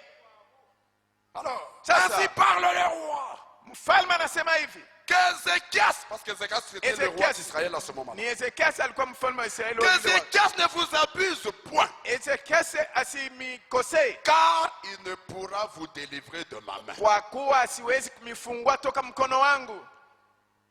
Qu'Ézéchias ne vous Ézéchias. amène point à vous confier en l'Éternel. Asimipeleke mpate kutia kitumaini ndani ya Bwana. Semeni amen. Eko anatuma muntu yake mbele ya Israeli, asema mushikie mfalme, anasema mfalme wenu Ezekias ashimilande, aseme kama mnajikonfie ndani ya Mungu, En disant, l'Éternel nous Akisema, délivrera. Bwana atatufungua Et cette ville ne sera pas livrée entre les mains du roi. na hiyo nchi haitachiliwa katika mikono ya huyu mfalme. N'écoutez point Ézéchias. Msimsikie Ezekiasi, Car ainsi parle le roi kwa d'Assyrie. kuwa hivi anasema mfalme wa Faites la Ashuru, paix avec moi. mfanye amani nami, Rendez-vous à moi. mjitoe kwangu, Et chacun de vous mangera de sa vigne et de na son kila figuier. mmoja atakula chacun boira matunda ya de l'eau mtini de sa wake, citerne. kila mmoja atakunywa maji ya Jusqu'à mtungi ce wake, que mpaka pale je vienne et que je vous amène dans un pays comme le nije nimpeleke nchi nyingine. Écoutez, Sikieni 33. 33. Les dieux des nations ont-ils délivré chacun Wa son pays miungu wa de la main du roi mataifa d'Assyrie? alifungua kila mmoja mtoka mikono ya huyu mfalme wa Syria. Il défie Israël. Anapinga Israeli. Anaambia Israeli asema, mfalme wenu ashimilande bongo bongo bwaje bwa kusema mjikonfie ndani ya Mungu, Mungu atatudelivre kwa mikono ya huyu mfalme wa kwa Asiri. Kama Ezekiel anavile ana milanda njumi, hakuna Mungu hata moya ule anesha kudelivraka migini ile miyi ni kunafuata. Alors Sasa uliamua kusema ukajikonfie ndani ya Mungu, mweye mujilivre kwangu, mulete tu mwe benyewe mulete tu mwe benyewe avant ni kuyi bashimilande mufali bonyo la shimilande c'est oh confiez-vous en l'Éternel et tout ça. Kama namrenesha vile kuna milanda, hakuna Mungu hata moyo wa hii mikini yote asha kudelivra kile mikini kwa mikono yangu aikala keko na ule wenu na ye ashitafanya kintu. Alors vani kui mufani murilete tu mwe benyewe. Qui peut dire amen? na anaweza kusema amina? Quel défi! Upinzani gani? Peut-être que ce matin, Saa zingine asubuhi il y a un fils de Dieu qui est devant un défi. kuko mwana wa Mungu De ce mmoja genre. iko mbele ya Une fille upinzani. de Dieu qui a un défi. Kuko binti mmoja wa De ce Mungu genre. iko mbele ya upinzani. Mais Sasa je suis comme le roi Ézéchias, miko kama mfalme Ezekiasi en train de vous dire, nikimwambia il est absolument important que vous confiez à l'Éternel. inafai mutie kitu Alléluia. ndani ya Bwana. Et vous ne Haleluya. serez jamais couvert de Na hivyo honte. mtafunikwa na Vos haya. ennemis ne se réjouiront pas à vos Maadui sujets. wenu hautafurahiwa Vous juu ne ya serez mambo jamais confondus. na utafurushwa. Ainsi parle l'Éternel. Anasema hivyo Bwana. Et quand vous serez à la maison, lisez la suite de ce chapitre. Na wakati mtarudi nyumbani musome mabaki Quand ya usomi. Ézéchias a entendu Wakati Ezekiasi alisikia ce défi-là, ile upinzani ile, c'était au temps du prophète ilikuwa ni Isaïe. wakati ya nabii Isaya. Lui était roi. Yeye alikuwa mfalme, Il a déchiré ses vêtements. alipasua mavazi yake, Il a envoyé les gens vers Isaïe, alituma watu kwa Isaya le prophète. nabii. Je peux parler? Naweza kusema Parce que le succès d'un peuple, c'est la présence du prophète. kwa kuwa kuweza kwa watu fulani ni uwepo wa nabii. Confiez-vous en l'Éternel, votre Dieu, Mutie kitumaini ndani ya et Bwana vous Mungu serez wenu, affermis. mtakamilishwa. Confiez-vous en ces prophètes, Mujitoe ndani ya et manabii vous yake, réussirez. mtaweza. Le succès du peuple de Dieu, Kuweza c'est kwa la taifa la présence Mungu du ni prophète. uwepo wa nabii. Je pensais que vous alliez dire Nilikuwa Amen. nadhania kwa mtasema Amen amina. 3 fois. Amina mara 3.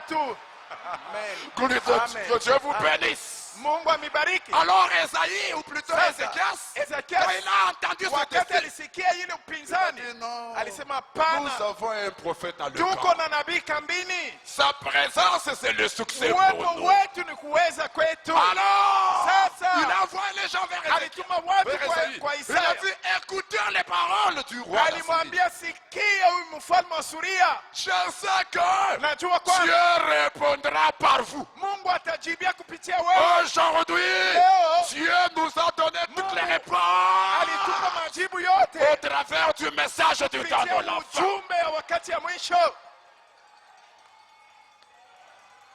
Mais quand vous lisez la suite, Alafu wakati mnasoma hii Esaïe inafuata, est allé dans la présence Isaya de Dieu. alienda mwepo wa Il a Mungu, prié. aliomba. Dieu lui a dit, Mungu alimwambia dis à Ézéchias umwambie Ezekiasi qu'il ne craigne rien. asiogope kitu, Je vais faire quelque chose. nitafanya kitu moja.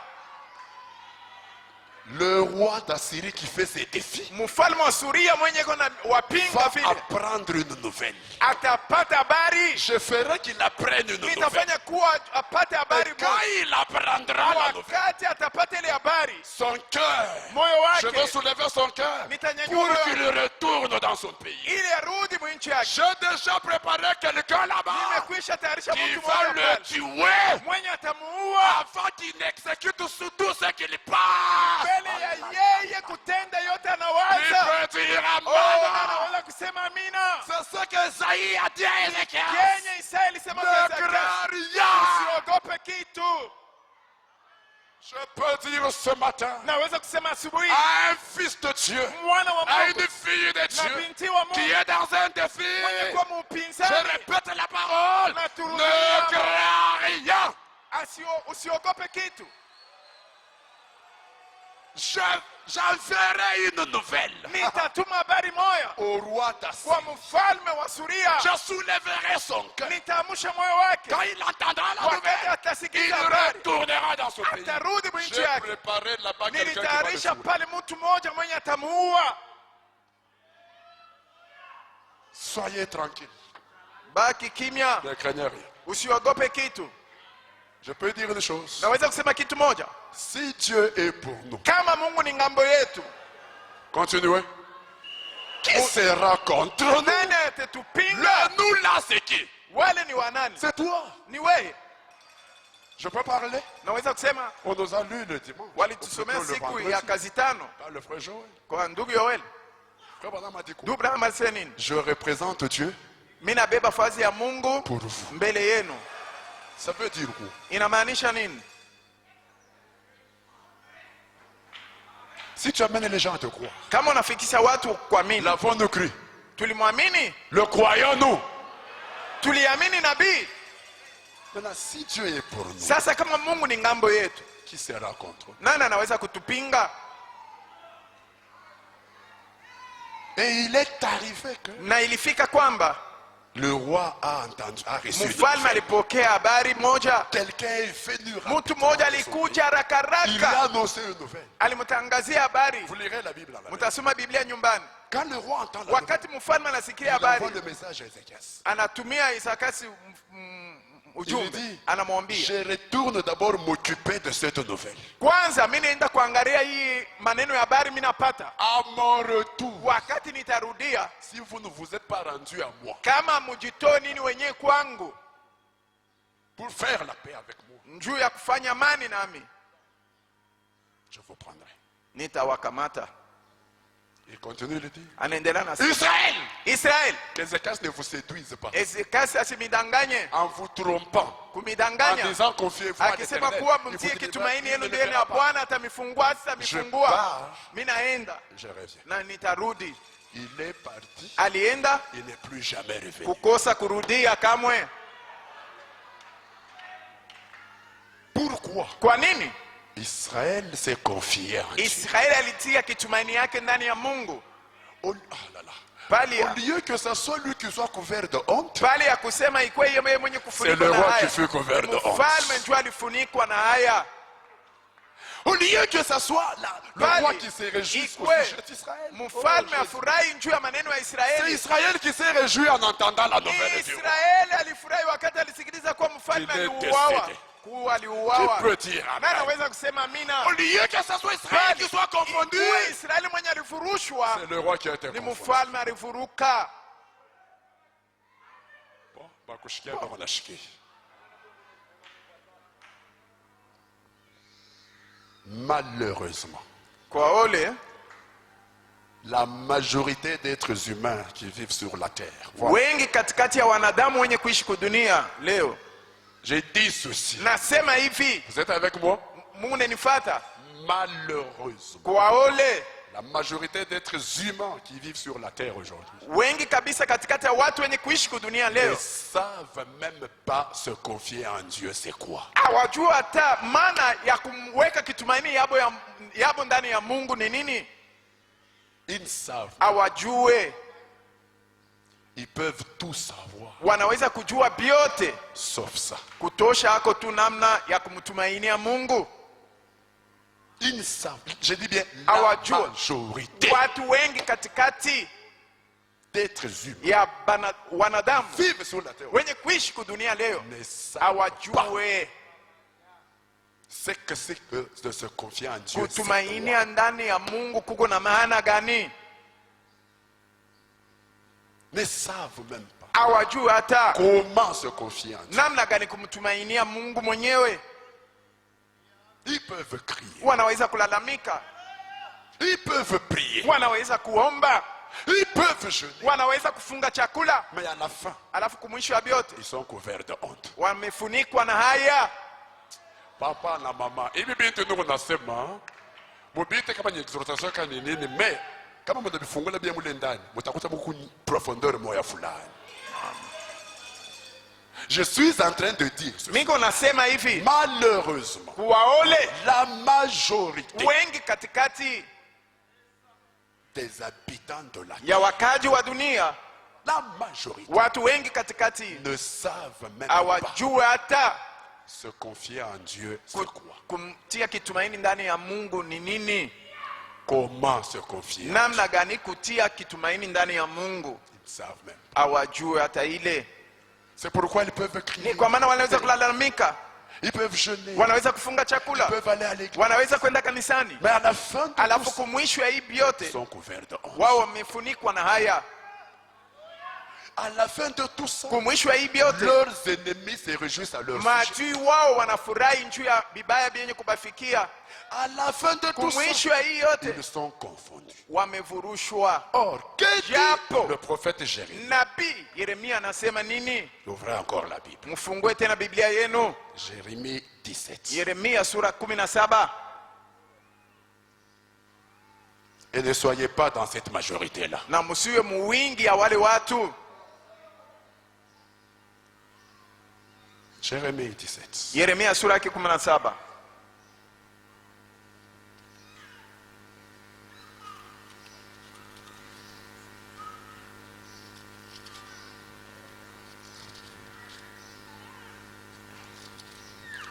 Lisons à partir du verset 5. Tusome kuanzia kumstari yake wa 5. Dieu dit, Mungu anasema, ainsi parle l'Éternel. anasema hivi Bwana, Maudit soit l'homme qui se confie dans l'homme. alaniwe mtu mwenye kutia kitumaini yake ndani ya mtu mwingine. Ainsi parle. Anasema hivi Bwana. Qu'est-ce qu'il dit? Anasema nini? Maudit soit l'homme Alaniwe mtu qui se confie dans l'homme. mwenye kutia kitumaini yake ndani ya mtu mwingine. C'est comme ça que vous trouverez même Nivi. l'histoire des gens chrétiens Utakuta hata wenye kujiita wa Kristo qui se confient dans des wenye hommes. kutia kitumaini yao ndani ya watu wengine. Ils sont comment? Weko je? Ils sont comment? Weko je? Mais ce sont des chrétiens. Wenye kulaniwa alafu Ils ni se disent chrétiens, wanajiita wa Kristo. mais ils sont maudits. Alafu weko wenye C'est kulaniwa. très important ça. Hii ni ya mafaa sana ndugu yangu. Qui prend la chair pour son appui Wanabeba mwili wanaitegemea et qui détourne son cœur de l'Éternel. na wanakosa kumpatia moyo wao Bwana. Il est comme un misérable, cet homme-là, Yule mtu ni kama mnyonge qui se confie dans l'homme. mwenye kujitoa ndani ya Il mtu est comme mwingine. un misérable dans le désert. Eko kama mnyonge jangwani, Et il ne voit point arriver le bonheur. na sione hole kumfikia uweri. Ashitaonaka uweri shikwata moyo le muntu. Muntu kani? Muntu kani? Ule kuna jikonfie ndani ya muntu. Musemeni amen. Mimi nakalaka na mkubwa wangu ku presidence.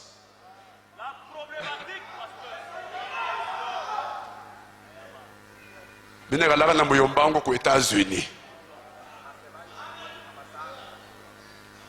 Akuye ku presidence, akuye ku États-Unis ni mambo yake.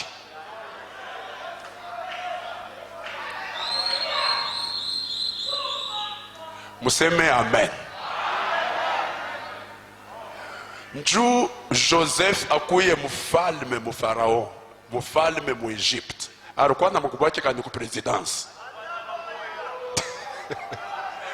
Munijibu.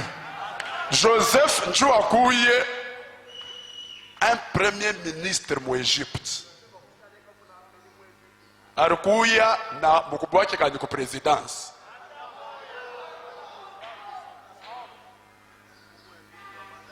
Mais Mungu alimutosha wapi? Mukasho. Qui peut dire amen? Nani anaweza kusema amina? Wewe unaenda kushika tu bwana familia ba mashikini hivi.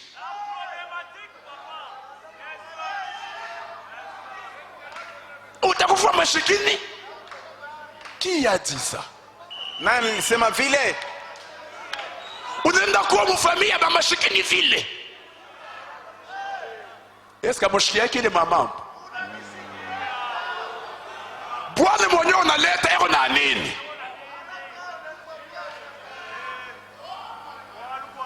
Amuyashiki yake ile mama.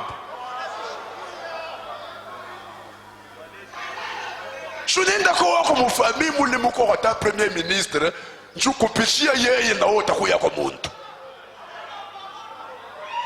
D'après quelle parole? Ile inaambatana na neno gani? Maudit soit l'homme qui se confie dans l'homme. Alaniwe mtu mwenye kujitegemea Mungu mwingine na mwenye kutegemea mwili. Anasema hivyo Bwana. Monsieur Sheke, amen.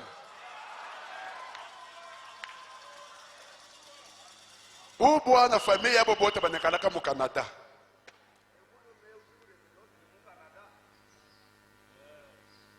Oui, ichika tu njoo tenda do mu Canada.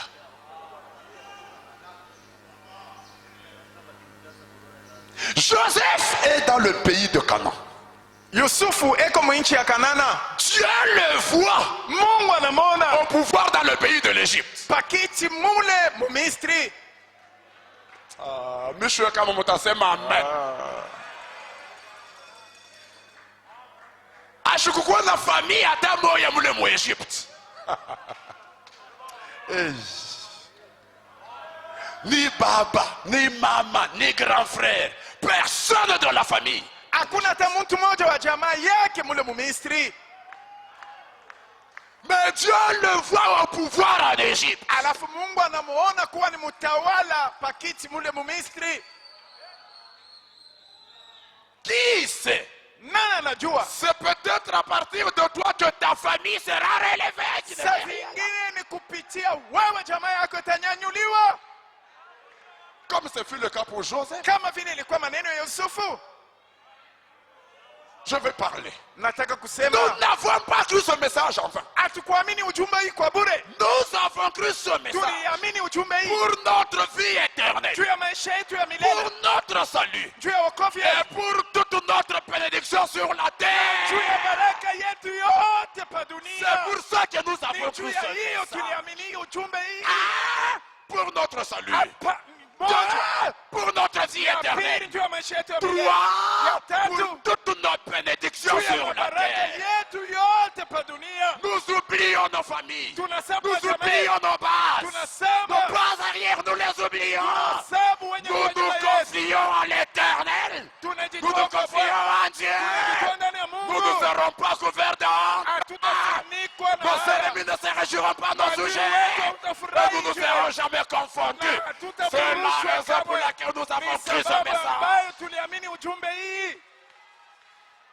Écoutez ce que Dieu dit. Ainsi parle l'Éternel. Béni soit l'homme qui se confie dans l'Éternel et dont l'Éternel est l'espérant. Cet homme-là, il est comme un arbre planté près des eaux et qui étend ses racines vers le courant. Oh, écoutez. Ça c'est l'eau. Lui il est un arbre.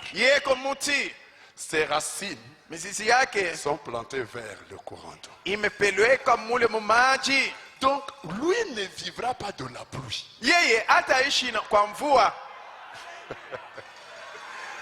La sécheresse ne l'attaquera pas. Kipwa akitakuwa na nguvu Parce que juu ses yake. racines hein, Juu mizizi yake sont là iko mule dans les eaux. maji. Qu'il pleuve, Mvula qu'il ne anyeshe, pleuve pas, mvula les isinyeshe, racines épuiseront toujours de l'eau. mizizi yayo itabeba Tu maji peux mule. dire Na anaweza kusema amina. qu'il y ait crise, Kuwe qu'il n'y ait pas ukosefu, crise. kusiwe ukosefu, Les racines Mizizi. puiseront de l'eau. itabeba paka maji Il mule. est comme un arbre dont les racines Anakuwa kama muti yenye mizizi s'étendent vers le courant. inaenda mule mu maji. Attends, vous la ignèche. Attends, gouvernement a changé. Attends, régime a changé. Hey. Ah, musemeni amen. Attends, fachi ekwapu. Attends, fachi ashinapu. Ses racines à lui. Mizizi S'étendent yake où? iko na Vers le maji courant. mule mu maji. Et Jésus-Christ, Na Yesu Kristo il est ce courant d'eau-là. eko hiyo maji ile. Ses racines s'étendent vers le courant. Mizizi yake naenda mu Lui ne maji. dépend pas Yeye asiongojee de toutes ces intempéries ici. hii mapepo yote hii. Maintenant, un arbre qui est planté loin du fleuve, Sasa mti yenye inapandwa mbali na maji, ses racines sont là dans la terre. miji yake mizizi yake mu udongo. Lui dépend de la pluie. Yeye iko naongojea mvua inyeshe. Quand il n'y a pas de pluie, Wakati mvua les inyeshe, racines sèchent mizizi inakauka et l'arbre tombe. na mti inaanguka Parce qu'il n'y a pas de pluie. kwa kuwa hakuna mvua. Frère, crise inapite. Frère, il y a beaucoup de Crise crises. inapite. Tu es planté où? Umepandwa fazi gani? Musema amen. Dites amen. Tu es planté où? Uko mwenye kupandwa fazi gani? Frère, tunachunga remaniema frère. Wewe unachunga remaniema inakuangalia. Ile patakuweka wewe. Tu es planté où? Umepandwa fazi gani? Tu es planté où? Umepandwa fazi gani?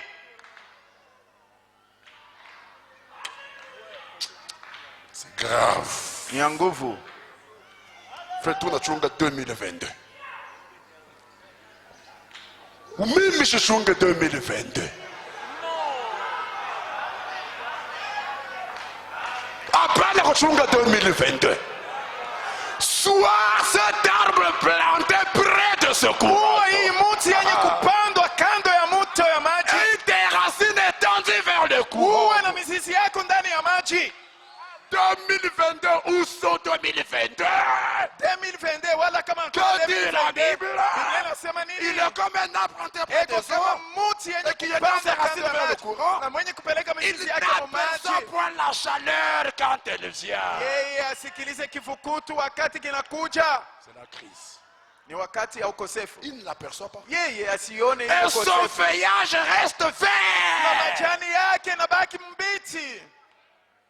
Dans l'année de la sécheresse, Wakati ya kipwa, il n'a point de crainte. yeye asiogope Et kitu. il ne cesse de porter du fruit. Na yeye asichoke kutoa matunda. Dans quelle année il porte du fruit? Mohali kanega natoa matunda. L'année de la sécheresse, Wakati ya kipwa ya il ukosefu, porte du fruit. yeye anatoa matunda. Laissez-moi louer le nom de Dieu. Mwache nisifu jina la Dans Bwana. l'année de la sécheresse, Wakati ya ukosefu, nous sommes en train de porter du tuko na fruit. jenga hapa. Aïe, aïe, aïe, aïe, Ay, aïe, ay, aïe. ay, ay, Qui ay. peut dire amen? Naweza kusema amina. Quand il n'y a plus d'argent, Wakati hakuna tena pesa, hey. quand la crise est terrible, Wakati ukosefu quand le na nguvu, dollar est tellement monté, wakati dola inapanda juu, chaque jour, kila nous siku sommes en train de porter tuko du na fruit. jenga hapa. Pourquoi? Kwa nini? Nous avons planté le roi tabernacle Tujipande près des baraka, courants d'eau. pembeni ya mto Que wa ces maji. racines se tendent vers le Iko sol. mu maji. 2022 ou non, 2022 wala hapana. nous portons du fruit. Tuko na Je veux jenga. entendre votre amen. Nataka kusikia mina yenu. Bénissons le nom du Seigneur. Barikiwe jina la Bwana.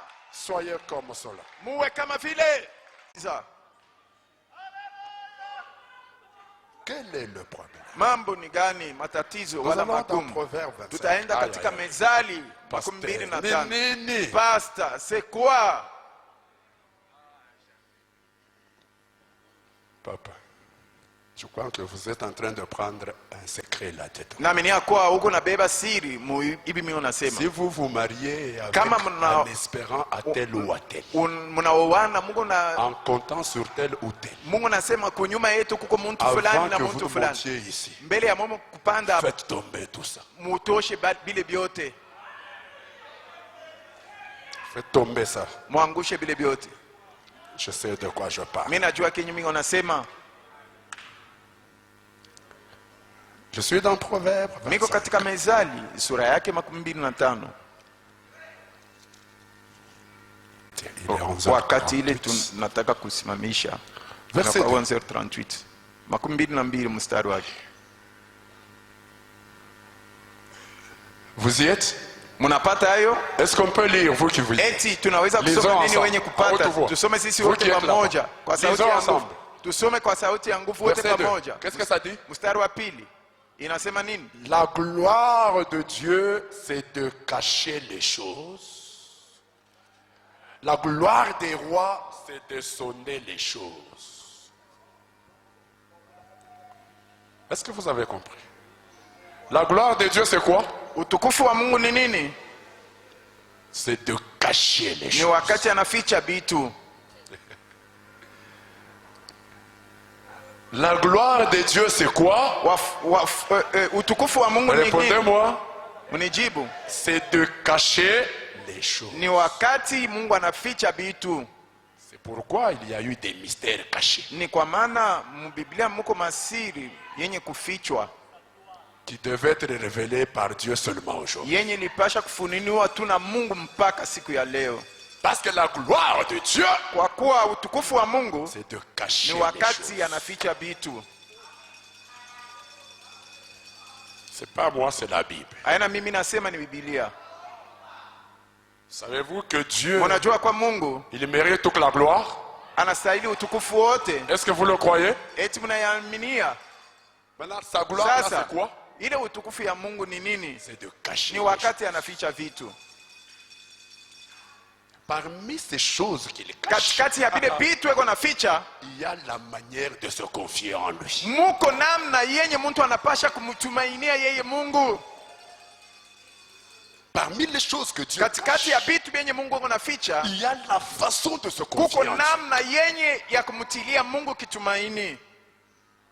Parmi les choses que Dieu cache, Katikati ya vitu Mungu anaficha, il y a kuko la voie pour se confier en Dieu. njia yenye kukupeleka ili utoe kitumaini yako ndani yake.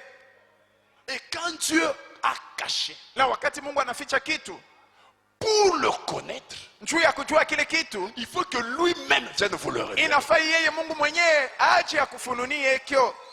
Parce que c'est lui qui a caché. Juu ni yeye alikificha. Personne ne peut venir Hakuna mtu anaweza révéler kuja ce que lui a caché. kufunua kenye Mungu alificha. Pourquoi même avec les Ni sceaux, kwa maana hata na mihuri, comme c'est lui qui avait sasa caché, vile ni Mungu aliificha, il a fallu qu'au temps de la fin, ilifai wakati ya mwisho aucun homme ne pouvait révéler mtu ce que hata Dieu lui avait moja caché. akupasha kufunua Il kenye a Mungu fallu qu'au alificha. temps de la fin, Ilifai wakati ya mwisho lui-même Mungu descend, mwenyewe ashuke, que lui-même vienne yeye révéler mwenyewe aje ce que afunue lui-même avait kenye caché. yeye mwenyewe C'est alificha. pourquoi quelqu'un Ni qui dit kwa maana mtu mwenyewe Jésus kusema, n'est pas encore Yesu venu, bado hayakuya, il n'aura jamais hata pataka la kamwe révélation de ce que Jésus avait ufunuo caché. ya kenye Yesu alificha. Amen. Sijue si vous avez compris ce que Qui je viens avait de dire. caché les Nani alificha mihuri? C'est Dieu. Ni Mungu. Depuis l'Ancien Testament, Tokea agano la kale, Daniel qui a vu Danieli mwenye la aliona dispensation des nations, wakati ya watu wa il mataifa, a vu ce aliona mystère-là. ile masiri ile, Il a posé la question, qu'est-ce que c'est? aliuliza ni nini hii? Qu'est-ce que Dieu lui a dit? Mungu alimwambia nini? Seules ces choses, Uitie muhuri, je les cache mimi naificha jusqu'au temps de la mpaka fin. wakati ya mwisho, Je les cache. naificha C'est au temps de la fin ni wakati ya mwisho, que moi-même je vais les ili révéler. mimi mwenyewe nitakuja Parce kuvifunua, que c'est moi qui les kwa cache. kuwa ni mimi ndio mimi navificha. Et quand nous arrivons au temps de Na la fin, wakati unafika wakati ya mwisho, si c'est seulement William Branham kama qui ni vient, mpaka William Branham anakuja, lui seul, yeye mwenyewe, ces choses-là cachées ne seront pas vile révélées. vitu vyenye kufuchikwa Parce que ce n'est vitafunuliwa. pas lui, Branham, qui Kwa les kuwa avait si cachés. yeye Branham tu alivificha. Tu peux dire amen. Na anaweza kusema C'est amina. pourquoi Ni kwa maana le manger sur la terre. malaika wa saba Au kwa moment dunia, de cette venue-là, wakati ya kuja huku, quelle venue? kuja gani? La venue de Jésus Kuja kwa Yesu qui vient kwenye pour unakuja révéler ili ce kufunua que lui-même kenye yeye mwenyewe avait caché. Tu peux dire anaweza Amen. kusema amina. On ne peut pas dire Hatuwezi que kusema les tonnerres ont été révélés kuwa ngurumo saba sans ilifunuliwa dire que Jésus pasipo est venu. kusema kuwa Yesu alikuja, Parce que kwa kuwa celui qui avait caché les yule tonnerres, alificha ce ngurumo n'était saba pas William Branham, haikuwa William c'est Branham, Jésus Yesu qui les avait ndio cachés. aliificha. Le Jéhovah de l'Ancien Testament, Jehova wa agano la c'est kale le Jésus du Nouveau ni Yesu Testament. Kristo mwagano Et jipya, le Jéhovah avait caché dans l'Ancien na Testament. Jehova alificha mwagano la Qui kale. peut dire Na Amen? anaweza kusema amina.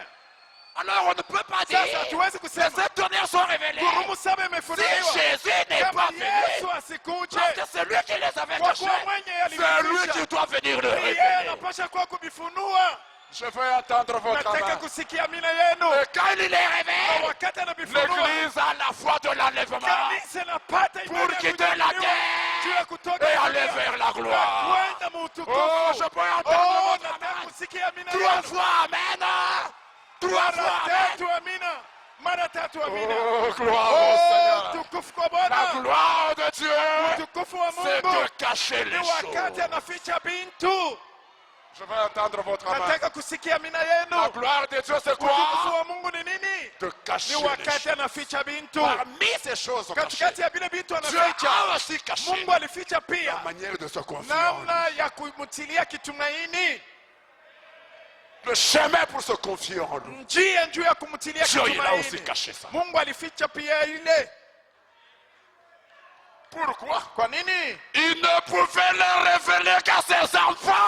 Alipasha kuifunua pa kwa watoto yake, Parce que kwa kuwa s'il ne les cache pas, kama asivifiche, même le diable va se confier en hata Dieu. shetani atatia kitumaini yake ndani ya Mungu. Si le diable se confie en Dieu, Alafu kama shetani anatia alors kitumaini le ndani diable ya ne va Mungu, pas être couvert de propre. sasa pale shetani hasiwezi kufunikwa na haya. Alors le diable ne sera pas confondu. Sasa pale shetani Or, anafurushwa. le diable doit Diable. être couvert de propre. Shetani anapasha Vrai ou kufunikwa faux? na haya, ndiyo Le ala. diable doit être confondu. Shetani anapasha Pour qu'il kufurushwa soit couvert de propre. juu Pour qu'il soit afunikwe na confondu, haya ili afurushwe. il ne faut pas qu'il se confie en Dieu. Haifai atie kitumaini yake ndani ya Mungu.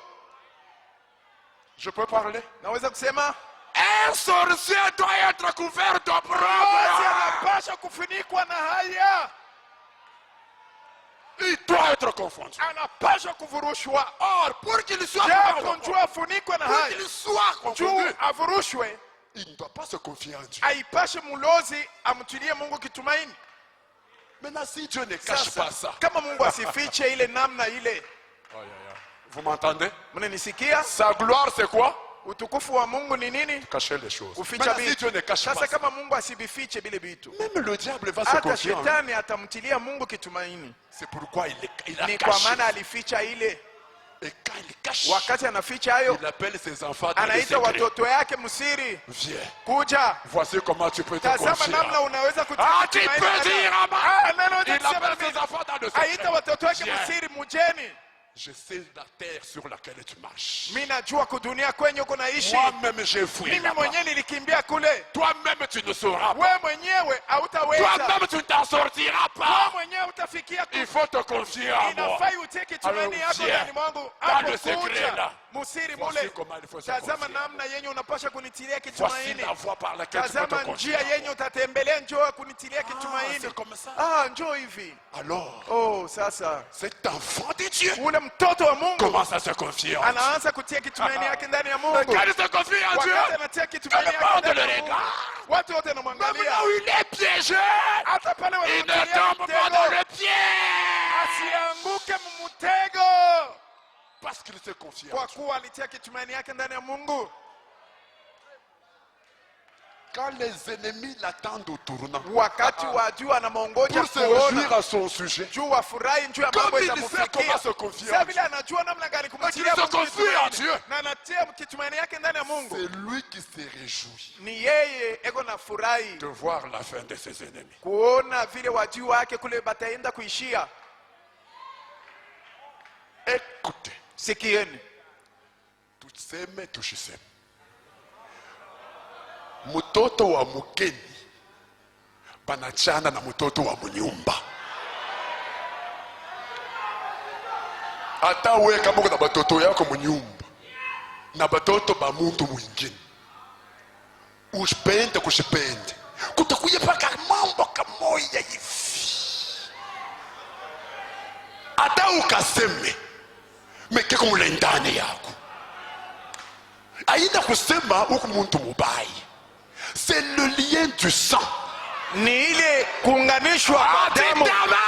Oh, c'est le lien du sang. Ni muungano wa damu. C'est la force du sang qui agit. Ni hiyo nguvu ya damu iko natenda. Même sans le vouloir. Hata bila kutaka. C'est comme ça. Ndio vile.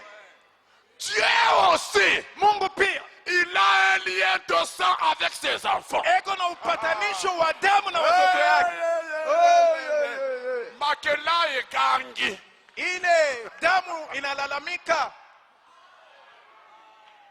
Ce lien là fait quand ile muungano wa damu. Quand Dieu regarde wakati Mungu anaangalia watoto yake, il sent une force d'attraction. Anasikia nguvu yenye kumkokota entre lui et ses enfants. Katikati yake na watoto yake. Ce qui fait que yenye anafanya kwamba même s'ils sont là avec les hata kama wako pale na watu wengine, anaweza kumbeba mtoto wake kwenda naye pembeni. Il l'éloigne un petit peu. Anaenda naye pembeni kidogo. Anamuonesha shikia hiki. À moi on se confie comme ça. Mwangu mimi banajitoleaka hivi. Demande-moi comme ça. Uniombe maombi hivi. Moi ton père je fonctionne comme ça. Mimi baba yako mimi natumika hivi. C'est pourquoi quand je parle, ni kwa maana wakati niko nasema, il y a un mystère qui est en train de se produire. Siri moja iko natendeka hapa. Le mystère de la force du sang. Siri ya nguvu ya damu. Tout le monde entend ce que je dis. Watu wote wanasikia. Mais tout le monde ne le comprend pas. Alafu watu wote wakielewe.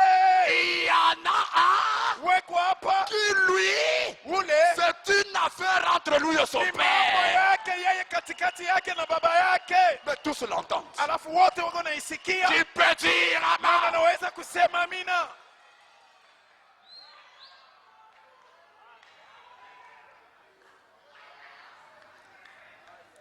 Je dois arrêter. Napasha kumaliza. On va continuer mardi. Tutaendelea siku ya pili kama Bwana anataka. Là nous allons parler maintenant des choses un tout petit peu en profondeur. Siku ya pili tutaingia katika uketo. On va tirer les enfants de Dieu là à l'écart. Kokota watoto wa Mungu kwenda nabo pembeni. On va leur montrer na tutawaonesha comment se confier. Namna gani wanapasha kutia kitumaini yabo ndani ya Mungu. Anaweza kusema amina. Nous lisons Psaume 63. Tutasoma Zaburi yake 61 ndio ya kumaliza. Mnasirika? C'est un grand message pour vous les mariés. Ni ujumbe kubwa kwenu nini Mungu na waoana. Parce que écoute. Kwa kuwa sikia. Peu importe combien vous vous êtes bien mariés. Aizuru mara ngapi mnaoana vizuri. La terre vous produira quoi? Hii dunia itatoa kwenu nini? Les épines. Itatoa michongoma na miba. J'ajoute. Peu importe combien vous vous aimez. Aizuru mara ngapi mnapendana. Chérie, mpenzi, mpenzi, mpenzi, mpenzi. Un jour à la place du chéri tu diras Mushinga. Siku moja njoo kumuita chéri, alafu utamuita Mushinga. Je n'étais que chéri. Appelez-moi chéri. Allez, quitte là-bas. Et puis chéri va revenir après. Kisha kumuita chéri utamuita nyuma tena. Pourquoi? Juu ya nini? Le sol te produira des épines. Inchi itakuzalia miba et des roses. Na michongoma. Que tu le veuilles ou pas. Utake usitake. Je suis dans Psaume 62. Miko katika Zaburi sura yake 61. On va na tutasimamishia pale. Psaume 62. En tout temps, mukila wakati, peuple, watu, confiez-vous en lui. Mutie kitumaini yenu ndani mwake. En quel temps? Wakati yoyote. En quel temps? Wakati yoyote. En tout temps. Wakati yoyote. Peuple, watu, confiez-vous en lui. Mutie kitumaini yenu ndani yake. Répandez vos cœurs en sa présence. Mumwange mioyo yenu muwepo uwepo wake. Dieu est notre refuge Mungu ndiyo fasi yetu ya kufuchamia en tout temps. kila wakati. Il fait chaud, Kuko kivukutu, confiez-vous en Dieu.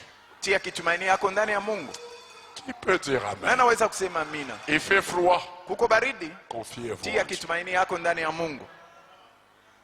En tout temps. Muwakati yote, Le corps fait mal, mwili na kuuma, confiez-vous en Dieu. umtumainie Mungu. Tu es en parfaite santé, Uko katika afya njema, confiez-vous en Dieu. umtumainie Mungu. Je peux ajouter? Naweza kuongeza, Tu as des problèmes, uko na magumu, confiez-vous en Dieu. tia kitumaini yako ndani ya Mungu. Tu n'as pas de problème, Hauna na mambo, confiez-vous en Dieu. tia kitumaini yako ndani ya Mungu. En tout temps, Wakati wowote, peuple, watu confiez-vous en Dieu. tieni kitumaini yenu ndani ya Mungu. Répandez vos cœurs en sa présence. Mwange mioyo yenu mwepo wake. Dieu est notre refuge. Mungu ni ngabu letu. Vous les jeunes mariés, Nini vijana mko na quand uwana, vous quitterez ici, wakati mtatoka à mbele partir hapo, de maintenant, tokea sasa apprenez à vous confier en lui. mjifunze kumtilia Mungu kitumaini. Vous allez chez vous, Mnaenda kwenu nyumbani, apprenez à vous confier en lui. mjifunze kumtilia Mungu kitumaini. Elle fait 3 ans sans concevoir. Bibi yake akifanya Je ne dis miaka pas que c'est ce tatu, qui va arriver. sijiseme kwa njoo Mais si ile cela arrive, bila kuzala, alafu Que kama Dieu inafika permet que ça arrive. na Mungu anaruhusu kuwa ifike, Pendant tous ces 3 années-là, muile miaka yote tatu, continuez à vous confier. endelea na kumtilia Mungu kitumaini. Papa, tu comprends? Papa, unasikia? Aujourd'hui, on a des choses terribles, mais Leo tuko na vitu vya nguvu, tuko naona kwa ujumbe des frères wa ndugu qui sont prêts à abandonner leurs femmes weko tayari kuacha wake wao parce qu'après un certain nombre d'années juu au mariage, miaka bwingi fulani mundoa elles n'ont pas conçu. abakuzaa. Je ne dis pas des païens, Siseme wapagani, je dis bien mimi nasema mzuri des frères wa ndugu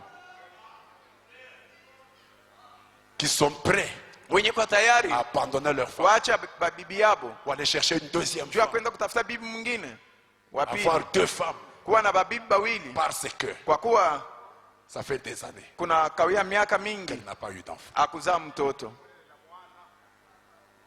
Mais toi, tu as dit que tu étais un Sasa chrétien. ulisema kuwa wewe uko Mkristo Et vous vous êtes mariés en disant que vous êtes des chrétiens. na mlioana kusema tuko wa Kristo, Et si vous êtes chrétien, na kama mko wa Kristo, que dit la Bible? Biblia nasema nini? En tout temps, Mwakati wote, en tout temps, mwakati confiez-vous à yote mtie kitumaini yenu ndani ya Mungu.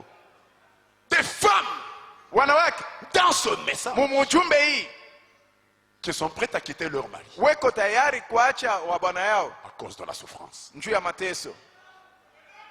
Je dis bien, Nasema Des mzuri, wanawake pas chez les catholiques, hapana kwa Katolika, mais dans ce message, alafu ndani ya hii ujumbe qui sont prêtes à quitter leur mari wenye ko tayari kuacha wa bwana yabo à cause de la souffrance. njuu ya mateso. Elle va vous compter les années. Watahesabu bwingi ya miaka. Ça fait 3 ans, Kuna miaka ça tatu, fait 10 ans kuna miaka 10 que je ne fais que souffrir. miko paka na tesa, Et pour autant, na njuu ya ile je ne vois plus pourquoi je vais rester avec cet homme. sione tena buzuri kani kuikala na huyu mume Des sœurs. wa dada. Mais tu as dit, quand vous Sasa, étiez mariés, wakati tu as dit que mlioana tu étais une chrétienne. ulisema kuwa uko Mkristiani, Et remarquez que pour ceux qui étaient se confier, na muone kuwa kuhusu kutia kitumaini ndani ya Mungu, la Bible ne dit pas chrétien, Biblia isema kuwa Mkristo. mais elle dit Biblia inasema en tout temps, mkila wakati peuple. watu. Peuple, ça veut dire quoi? Watu ni kusema ni Chrétien ou Mkristo pas wala chrétien? Ah, musema kama amen. wewe Mkristo, dita amen.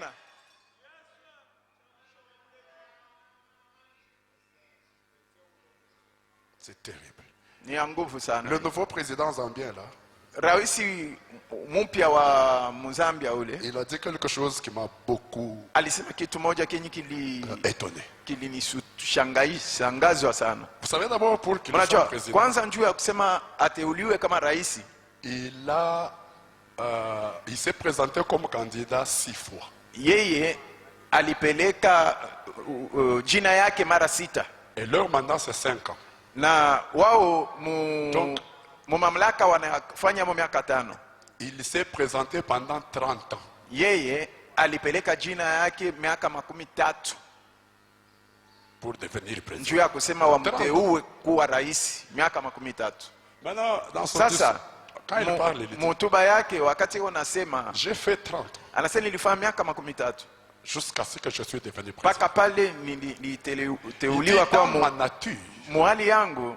et c'était un païen, ce monsieur. Yeye ni mpagani ule bwana. Il dit, dans ma nature, Anasema katika hali yangu je n'ai jamais appris d'être pressé. mi sitaishia kuyaka haraka. Il dit, même avec ma femme, Hata na mke wangu quand je l'ai épousée, wakati nilimwoa on a perdu tulipoteza environ 4 enfants, si je ne me trompe pas. kufika sijue watoto kama ni 6 wala 4 Entre 4 et 6. katikati ya 6 wala 4 kama mnaweza Il dit, chaque kusema. fois que l'enfant naissait, Kila mara mtoto alikuwa anazalikwa alikuwa anakufa. chaque fois que l'enfant naissait, Wakati l'enfant mtoto mourait. alikuwa Chaque fois anazalikwa que l'enfant yote naissait, l'enfant mourait. mtoto C'est un peu alikuwa comme avec anakufa. notre sœur Blandine. Inakuwa paka vile sana dada yetu Blandini pale. Il dit, Anasema ma famille jamaa yangu a commencé à me faire pression ikaanza kunitia mkazo pour que, njuu ya kusema si je ne peux pas l'abandonner, kama siwezi kumwacha ule que je mke cherche une deuxième femme nitafute bibi wa pili pour avoir les enfants. njuu ya kuzala batoto. Il dit, j'ai dit à ma Anasema famille, nikaonesha jamaa yangu jamais je n'aurai 2 femmes. kamwe sitakuwaka na wake wawili, J'aurai ces enfants-là seulement par bale batoto par celle-ci. nitabazala paka kwa huyu bibi. Un païen. Mpagani Il donne ce témoignage. analeta ile ushuda. Un païen. Pas un Mpagani croyant du message. hapana mwamini wa ujumbe, Un païen. mwamini mpagani. Il dit, Anasema c'est après ni nyuma qu'on a eu un enfant tulizaa mtoto moja qui n'est pas mort. mwenye asikufa, Après 6 enfants. kisha watoto 6.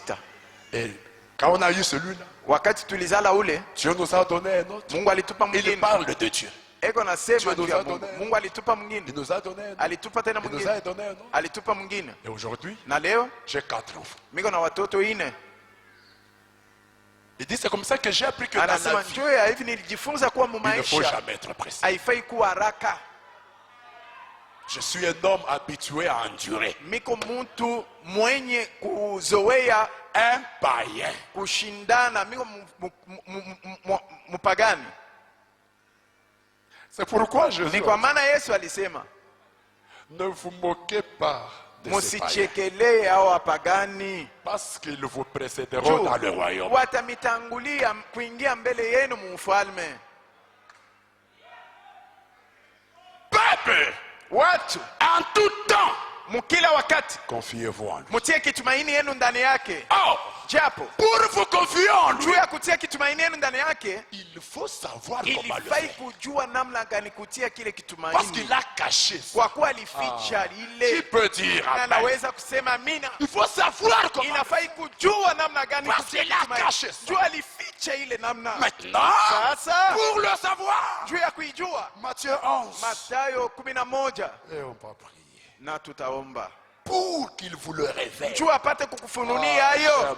Napenda hiyo, Pour qu'il vous le juu révèle. apate kukufunulia hiyo. Je vous donne juste la condition. Mimi namipa tu Kenya, naomba Et la suite, on le verra mardi. na yenye itafuata tutaiona siku ya kazi Le mbili, Seigneur voulant. Bwana kitaka. Matthieu 11, 25. Mathayo sura yake 11:25. Écoutez. Sikieni. En ce temps-là, Mwile wakati Jésus prit la parole et dit, Yesu akabeba sauti je akasema, te loue, Père, na kusifu Baba, Seigneur du ciel et de la Bwana wa terre, mbingu na dunia, de ce que tu as caché vile ces choses. ulificha bintu ipi. Ces choses-là qu'il cache. Hii bintu vyenye Il anaficha les cache à qui? anavificha kwa Aux wanani? sages et aux intelligents. Kwa wenye hekima na wenye kujifunza. Il les révèle à qui? Anavifunulia wanani? Est-ce que tu les as Na révélés ulivifunulia aux kwa enfants? watoto. Oui, Père. Ndio Baba, Je te loue de ce que tu l'as voulu nakusifu ainsi. vile Je veux ulitaka iwe entendre hivi. votre amen. Nataka kusikia amina La yenu. gloire de Dieu, Utukufu wa c'est de Mungu cacher les ni choses. kuficha Et vitu. quand il a caché, Wakati lui-même doit amevificha, les révéler. yeye mwenyewe Et pour atavifunua. les révéler, Najua kuvifunua. il dit, Anasema je te loue, na Père, kusifu Baba de ce que tu as vile caché ulificha Ces choses que je cache hivi vitu ninaficha aux sages kwa wenye hekima Aux na wenye kujifunza, et que tu les as na révélées vile ulivifunua aux enfants. kwa watoto.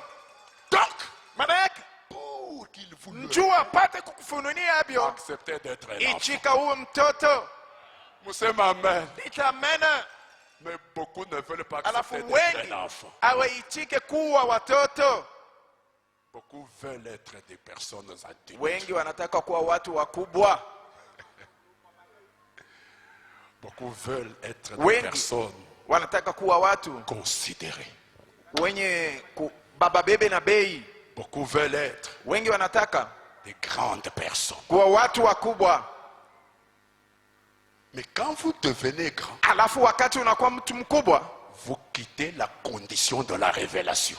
unatoka mwile hali ya kupewa Qui ufunuo. peut dire amen? Na naweza kusema amina. Quand vous devenez Wakati grand, unakuwa mkubwa, oh, quand vous devenez wakati grand, unakuwa vous mkubwa, quittez la condition de la révélation. unaenda mbali sana kukosa kupokea ufunuo.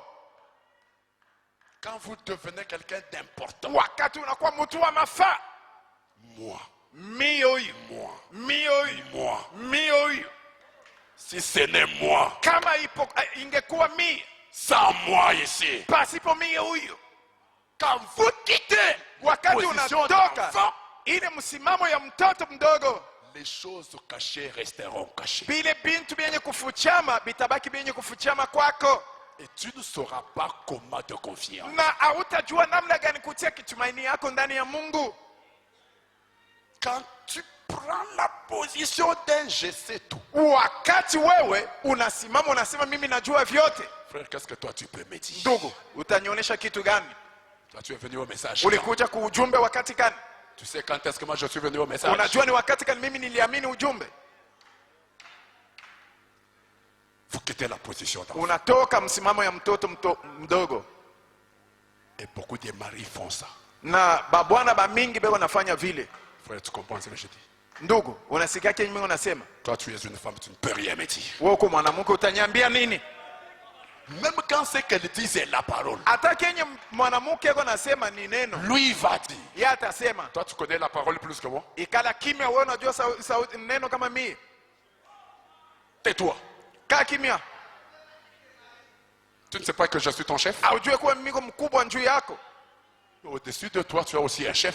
Yule yako na wewe uko na mkubwa, Et tu dois rester un enfant na unapasha kubaki mtoto pour avoir la révélation des choses cachées. ili kupewa ufunuo ya vitu vyenye Donc kufichama. celui qui comprend, dit amen. Mwenye kuelewa sema amina.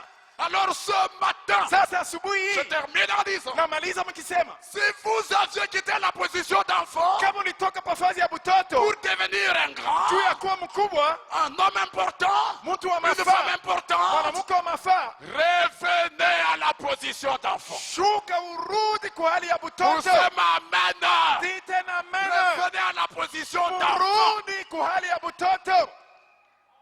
Pourquoi? Kwa nini? Je te loupé.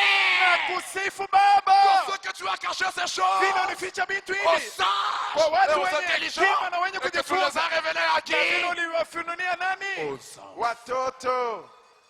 Tout ce que Dieu a caché, Yote ambayo Mungu Pour sa alificha gloire, juu ya il utukufu les wake révèle aux enfants. eko naifunulia watoto. Retourne à la position. Murudi kwa hali ya butoto. Un enfant accepte ses torts. Mtoto eko naichika makosa yake. Un enfant est prêt qu'on le conduise. Mtoto eko tayari bamuongoze. Un enfant Mtoto s'assoit pour apprendre. eko nekaa juu ya kujifunza. Tu peux dire amen. Ah, na naweza kusema amina. Un enfant Mtoto se soumet eko là où il naichika faut se soumettre. kudishusha pale inapasha kudishusha. Accepter Ichikeni d'être un enfant. kuwa watoto. Vous êtes un mari, Uko sois un bwana, enfant. uwe mtoto. Vous êtes un pasteur, Uko pasta, reste un enfant. baki mtoto. Musema amen. Di tena amena. Peu importe ce que tu es, Aizuru kenye uko, reste un enfant. baki Mais mtoto. frère Branham dit, Alafu ndugu Branham il n'est anasema pas facile de rester un enfant. ili aina ya teketeke kubaki mtoto. Parce que l'homme Njoo mtu veut toujours anataka kila siku grandir. kukomea. N'est pas facile. Aina ya teketeke. Et c'est comme ça que Na ni hivi Beaucoup sont couverts d'opprobre. Wengi wamefunikwa na haya, Parce que kwa maana ils ne savent pas se confier en Dieu. hawajue namna gani kutia kitumaini yao ndani ya Mungu, Car kwa kuwa ils ont quitté la position d'enfant. walitoka mahali ya kuwa mtoto. Inclinons nos têtes. Tuinamishe vichwa vyetu, Appelez ça exhortation. muite Appelez hii ça comme vous voulez. maonyo, muite vile Mais- mtaka. Alafu Il est absolument important hakika iko ya mafaa de se confier en Dieu. kujitolea ndani ya Mungu.